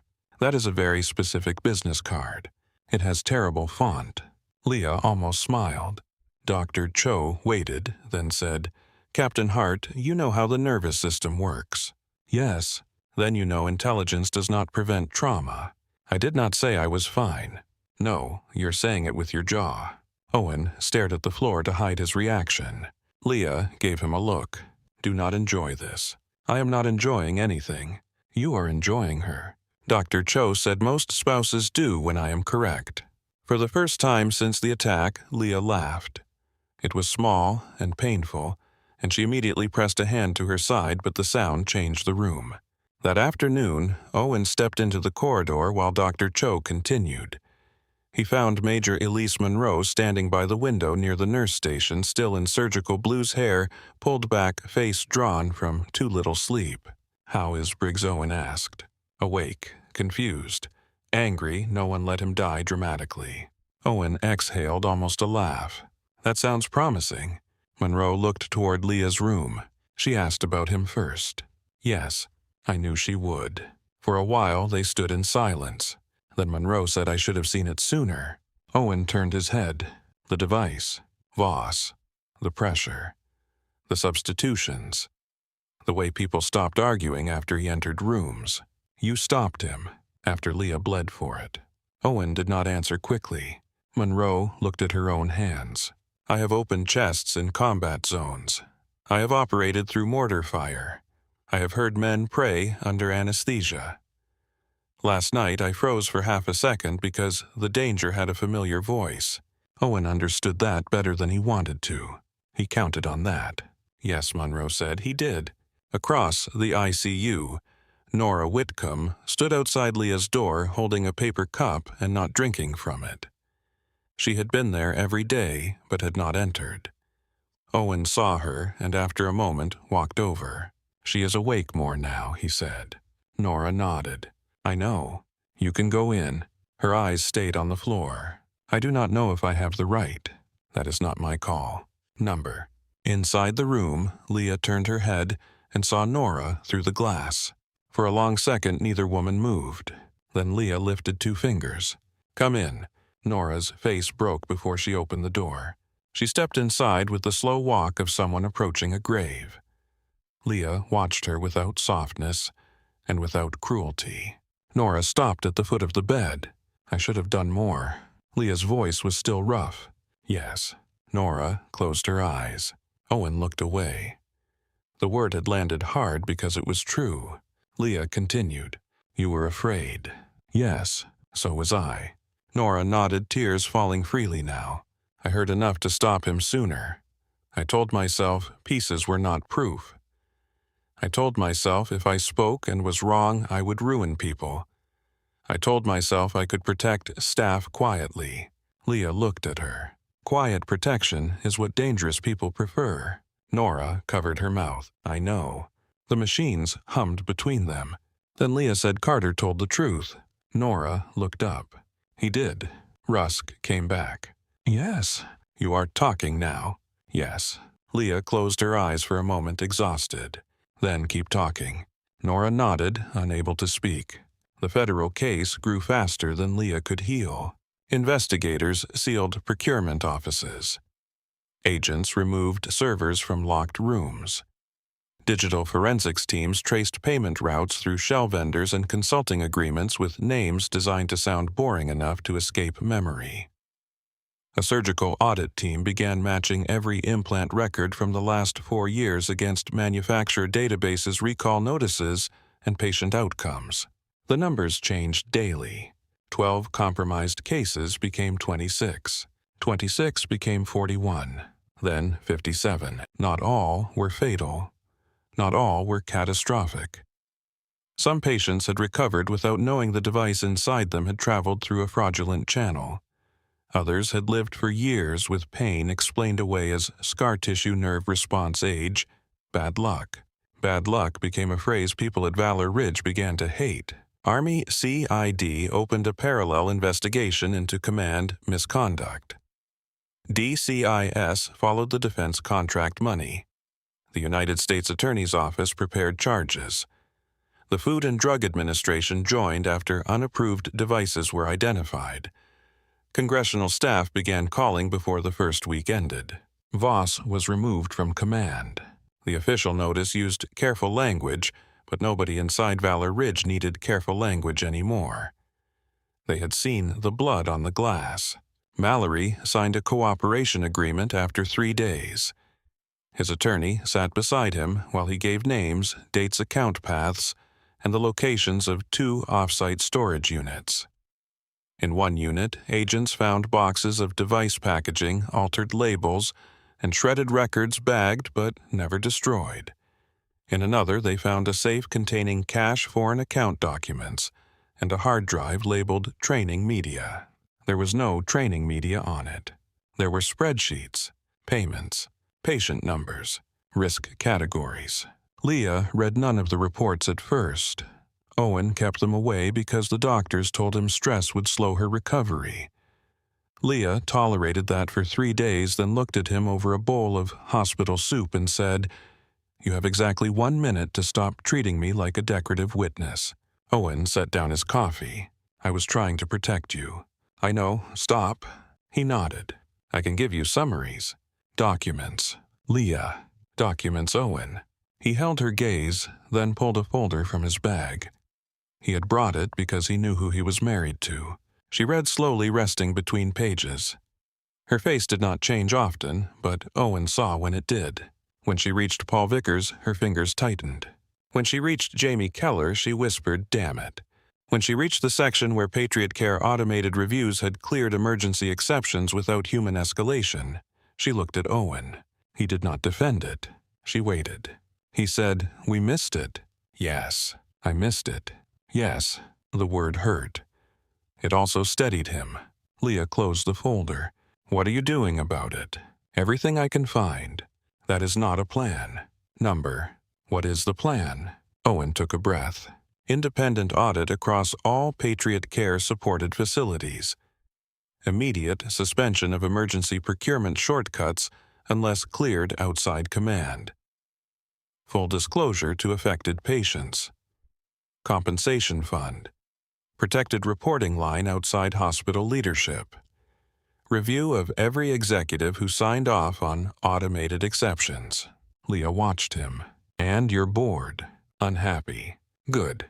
They are worried about liability. They should be. They are worried the company may not survive in its current form." Leah's eyes stayed on him. Should it? The question was quiet, and that made it sharper. Owen sat back. "I do not know yet." "Then do not save the shape. Save the function." That sentence became the center of the reforms, though Leah refused to let anyone quote her in a press release. When reporters first gathered outside Valor Ridge, the hospital tried to move them behind barriers near the front lawn. Cameras stood under gray skies. Microphones were covered in rain sleeves. Former patients began arriving before noon, some in wheelchairs, some with canes, some holding folders of medical records they had never fully understood. Owen gave his first public statement on the steps, not in a polished conference room. He wore a dark suit without a tie. He looked tired. He looked exactly as he felt. "We are cooperating with federal investigators. We are notifying patients and families whose care may have been affected. We are opening our records to independent review. We will not use privacy as a shield for concealment, and we will not use legal caution as an excuse for moral delay." A reporter shouted, "Is Patriot Care admitting responsibility?" Owen looked into the cameras. "Patriot Care is admitting obligation." Another reporter called out, "How is Captain Hart?" Owen paused. "She is alive because medical staff in OR6 chose the patient and the truth over fear." He did not say more. Leah watched from her hospital bed on a tablet, jaw tight. Ava Pierce sat beside her eating vending machine pretzels. "He did fine," Ava said. "He looks like he has not slept in a week." He has not. He used obligation instead of liability. That is legally annoying but emotionally effective. Leah handed the tablet back. "Do not let him turn this into a martyr tour." Ava raised an eyebrow. "He is not the one everyone wants to talk to. Number. Eventually, they will want you." Leah looked toward the window.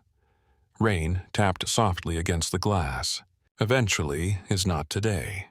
The trial did not begin for months.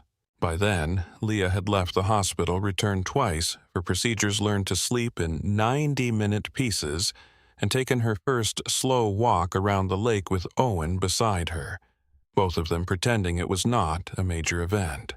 Her scars tightened in cold weather. She still turned toward exits when entering rooms. She still woke some nights with her hand-lifted fingers spread, trying to write on glass that was not there. But she also laughed again, quietly at first. Then, fully one morning when Owen burned toast so badly the smoke alarm began shouting over the stove, and he tried to argue that carbon was a flavor profile. "You were a surgeon," Leah said from the kitchen table. "Not a chef. You should still understand tissue death." He looked at the toast. "That seems personal. It is black. It is rustic. It is evidence." He threw the toast away. Small life returned like that. Not as victory, as fragments. The federal courthouse in Seattle was built from pale stone and serious lines. On the first morning of trial, reporters filled the steps. Veterans stood outside holding signs with patient names. Nurses from Valor Ridge arrived together in plain coats, their badges removed but their posture unmistakable. Leah wore a navy suit and flat shoes because heels still pulled at her side. Owen offered his arm when they reached the stairs. She looked at it, then took it not because she needed help for every step, but because some battles allowed witnesses. Inside, Colonel Adrian Voss sat at the defense table in a charcoal suit. Without uniform, he looked less mythic. Still controlled, still handsome in a cold way, but smaller. The absence of rank had stripped some of the weather from him. He did not turn when Leah entered. Mallory did. He sat farther back with his attorney waiting for his testimony, his face hollow. Nora sat behind the prosecution. Caleb Rusk sat near the aisle, hands clasped, eyes fixed forward. Major Monroe was in uniform. Specialist Carter Haynes wore a suit that did not fit quite right and looked like he wished he were anywhere else. Maria Vickers sat in the front row with her husband's wedding ring on a chain. The opening statements began with language: fraud, conspiracy, obstruction, falsification, assault, attempted murder, unapproved devices, patient harm. The defense answered with its own language: pressure, battlefield urgency, innovation, imperfect systems, tragic misunderstanding, overburdened command. Leah listened without expression. When the prosecution played, the OR6 footage, language died. The courtroom watched the sterile blue field. Leah holding the valve. Voss speaking softly. The doors locking. The scalpel moving. Leah falling. Her hand dragging blood across glass. No one coughed. No one shuffled papers. Even the judge was perfectly still. Leah had wondered if she would look away. She did not. Owen watched her instead of the screen. Her face went pale, but her eyes stayed open. When the footage reached the moment Monroe blocked Voss from returning to the patient, Leah's hand moved slightly on the table. Owen covered it with his. She let him. Major Monroe testified first. The prosecutor asked Major Monroe in that room who had command authority. Colonel Voss held rank. And who had medical authority over the patient? I did. Did Captain Hart endanger Sergeant First Class Briggs? Number. What did she do?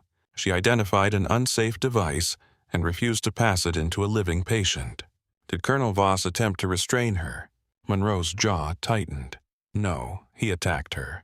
The defense rose later and tried to wrap the room in uncertainty. Major operating rooms during crises can be chaotic, correct? Yes. People move quickly. Yes. Objects can be mishandled. Yes. Is it possible Captain Hart reached for the scalpel first? Monroe looked at the attorney as if he had placed something dirty on the surgical field. Number. You are certain. I was operating on an open heart while a colonel tried to turn a nurse into a cover story. I am certain.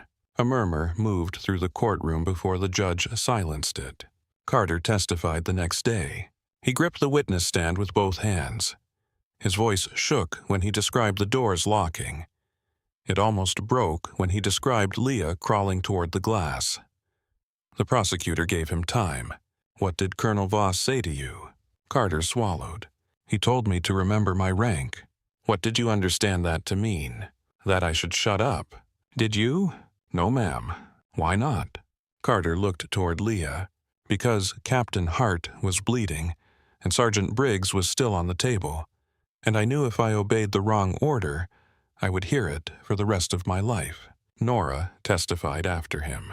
She wore a dark dress and no jewelry. Her hands trembled as she took the oath. The prosecutor walked her through years of warnings, device substitutions, staff transfers, Caleb Rusk's ruin, her own silence, Voss's conversation the night before surgery. Nora answered every question. When the defense pressed her, she did not fold. You admit you failed to report concerns earlier. Yes.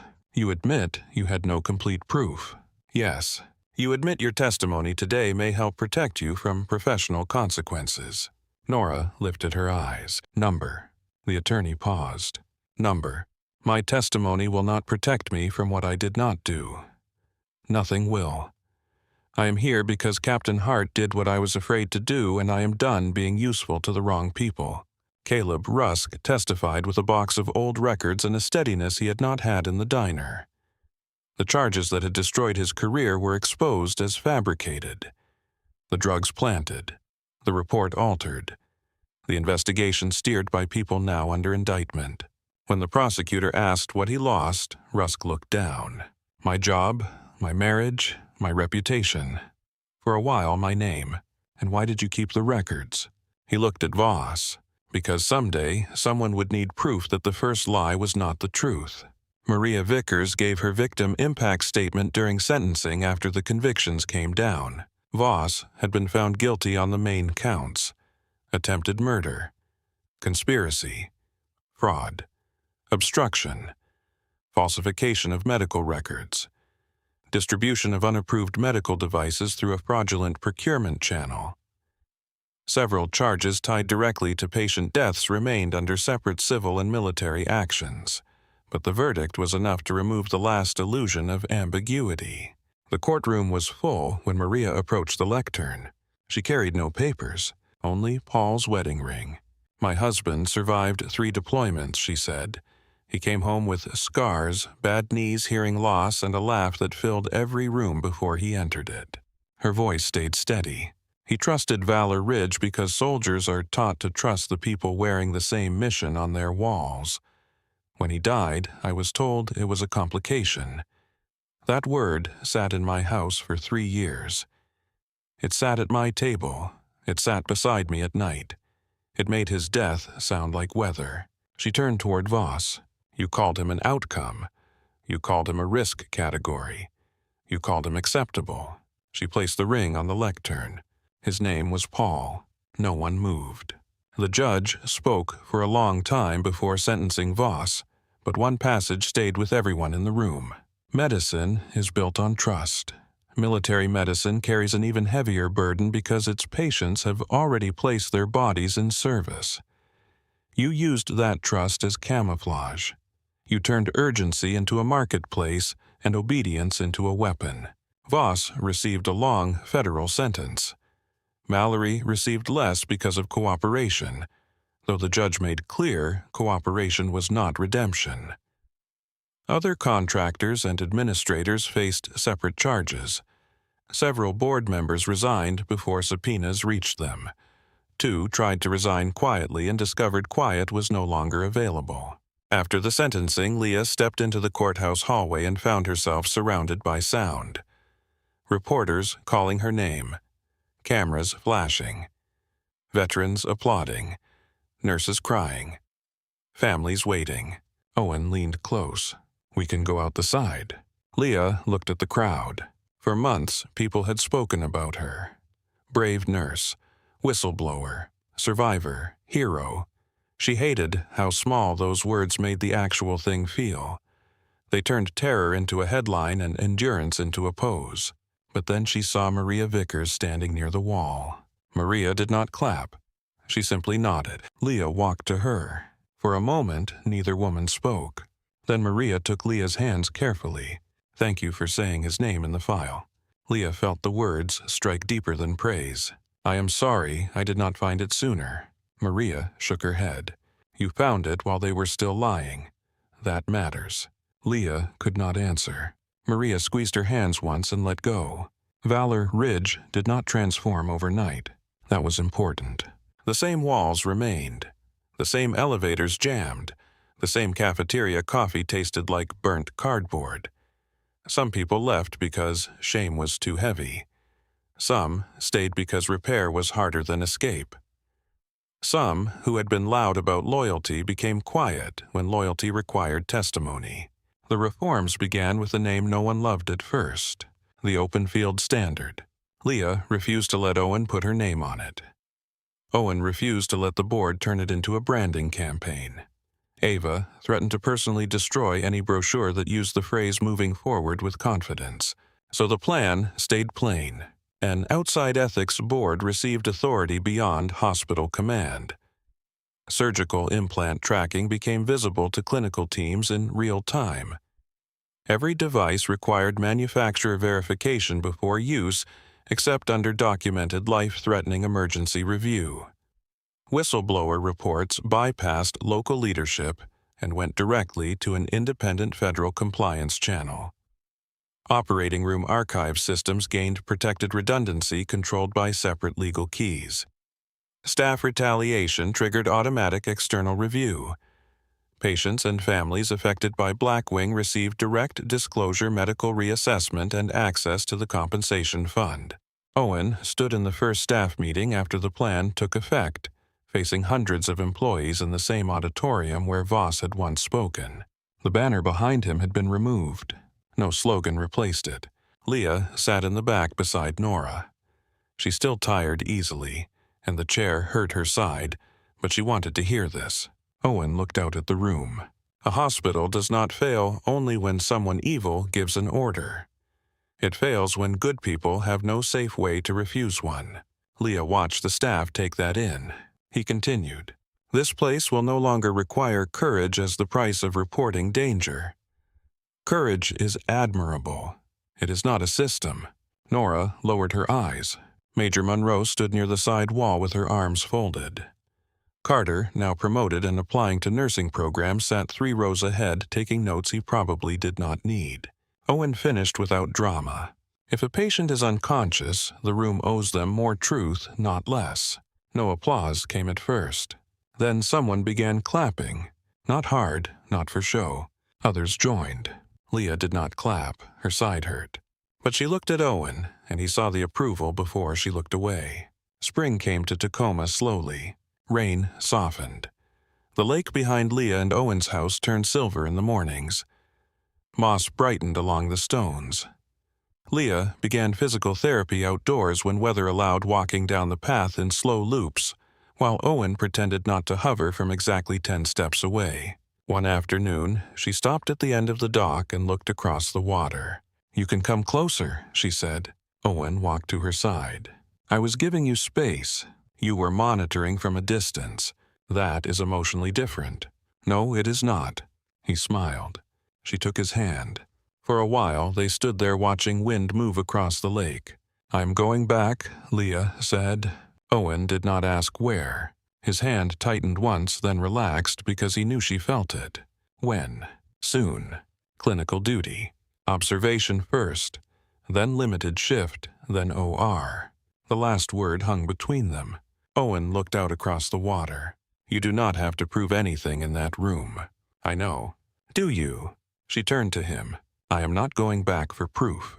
"Then why?" Leah considered the question. Because fear had marked the door, and she refused to let it own the room. Because patients would keep arriving whether she was there or not. Because Voss had tried to make the operating room a place of silence, and she wanted her hands to remember something else. Because healing was not the absence of scars, it was choosing where the scar ended. She said only, because the room was never his. Owen nodded. That was enough. Her first day back at Valor Ridge came with low clouds and the smell of wet pavement. Leah wore her uniform for administrative clearance, then changed into scrubs in the locker room. Locker 12 had been replaced. The old one remained in evidence somewhere behind federal seals and property tags. The new locker had a small envelope taped inside. Leah opened it. A note from Carter. Captain Hart. "I start nursing prerequisites next month. I still check labels twice. Respectfully, Carter." Leah smiled and folded it carefully into her pocket. Nora entered a moment later carrying 2 cups of coffee. "I brought the least terrible one. That is not a high bar, no, but it is a bar." They sat on the bench, shoulder to shoulder, not speaking for a while. Nora finally said, "I lead the reporting training now." "I heard. I tell them fear is data, not an order." Leah looked at her. "That is good. I stole it from something you almost said. I charge by the phrase." Nora smiled, then grew serious. "OR6 is available today. They can move your observation to OR2. Leah looked toward the row of lockers. "Who asked?" "Everyone who cares about you. That is inconveniently many people." "Yes." Leah stood slowly. "Or 6. Nora did not argue. The corridor to the surgical wing had been repainted. The glass beside OR6 had been replaced, of course, but Leah could still see the words as she approached. "Black wing file." Memory did not care about new glass. Her pulse rose. Her mouth dried. The air seemed to narrow. For a moment, the hallway smelled like blood, though she knew it did not. The body tells old stories in the present tense. Owen stood near the entrance in civilian clothes, cleared only as far as the observation boundary. He had not asked to be there. Leah had asked him. He watched her face. "You can turn around." "I know. No one in this building would think less of you." "I know. That includes me." She looked at him. "I know." Her hand trembled. She let it. Fighting the tremor only made it louder. Major Monroe appeared inside the scrub area mask hanging loose around her neck. "Captain Hart," she said. "Major Monroe. Patient is stable. Gallbladder. Routine. No implants. No command officers with knives." Leah breathed out. "That should be on the schedule. I suggested it." Administration lacked imagination. Renee Ortiz poked her head around the corner. "We also hid all dramatic lighting." Leah smiled despite the tightness in her chest. The staff had changed the room, but not too much. That mattered, or 6 could not be turned into a shrine. It had to remain useful. The floor shone. The instrument tables were prepared. The monitors waited. The door controls had new manual override markings. A small green light glowed on the protected archive unit above the corner. Recording. Not watching in secret. Witnessing by design. Leah stepped inside. The room did not attack her. It simply existed. Her breath shook once. Monroe saw it and said nothing. That kindness helped. A young nurse stood near the tray, knew enough that nervousness still lived on the surface. Her badge read, Second Lieutenant Paige Rowe. She looked at Leah with the wide-eyed respect people use when they have heard a story too many times before meeting the person inside it. Leah did not want a monument. She wanted a checklist. First surgical observation at Valor Ridge, Leah asked. Paige nodded. Yes, ma'am. Then start with the tray. Paige blinked. The tray. Always. The young nurse stepped aside. Leah approached the instruments and began checking from left to right. Scissors, clamps, forceps, retractors, suction, backup, count sheet, sterile seals, expiration dates, lot numbers. Her hands remembered. Not the attack. The work. Paige watched closely. Leah lifted one sealed packet. What do you see? Paige leaned in. Correct item. Seal intact. Lot number matches the count sheet. Expiration valid. What else? Paige hesitated. Leah waited. The room listened gently. Paige turned the packet toward the light. No overlay on the label. Adhesive looks uniform. Manufacturer verification mark is clear. Leah set the packet down. Good. Paige let out a breath. Monroe looked at Leah over her mask. You ready? Leah looked around OR6. The patient lay prepped beneath the drape. Vulnerable. Trusting. Unable to check anything for himself. Leah felt the old fear move through her. Then she gave it a place to stand and not a place to drive. Yes, she said. The procedure began. No explosions, no speeches, no grand music. Only the clean rhythm of practiced care. Monroe asked for a clamp. Leah passed it. Renee confirmed the count. Paige recorded the device check. The anesthesiologist read the vitals. Outside the glass, Owen watched from the corridor, hands in his pockets, face quiet. Nora stood beside him. Carter arrived late, still in uniform, and stopped when he saw Leah at the table. He did not interrupt. He only stood straighter. Leah felt none of them as pressure. She felt them as witness. The surgery ended without complication. Routine, the note would say. For once, routine felt like grace. After the patient was moved safely to recovery, Leah remained in OR6 for a moment longer. The room emptied around her. Monroe paused by the door. You need a minute. Yes. Monroe nodded and left her there. Leah stood beneath the surgical lights. This was where Voss had stood. This was where she had fallen. This was where Carter had chosen. This was where Monroe had refused. This was where blood had carried a message when voice could not. She walked to the glass panel. No stain remained. She lifted her hand and placed her palm against it. Cool, smooth, clean. Owen appeared on the other side. For a moment, they looked at each other through the glass. Then Leah lowered her hand and opened the door. He did not ask if she was okay. They had both learned better questions. He asked, ready to go home. Leah looked back once at the room. On the wall outside OR6, beneath the new override panel, a small plaque had been installed. She had argued against it for weeks until Monroe finally told her to stop being impossible and let the building remember correctly. The plaque did not carry Leah's name. It carried 5 words. Truth is a form of care. Leah read it once. Then she looked down the corridor where nurses moved with purpose, where patients waited, where fear still existed but no longer had the same protection. Yes, she said.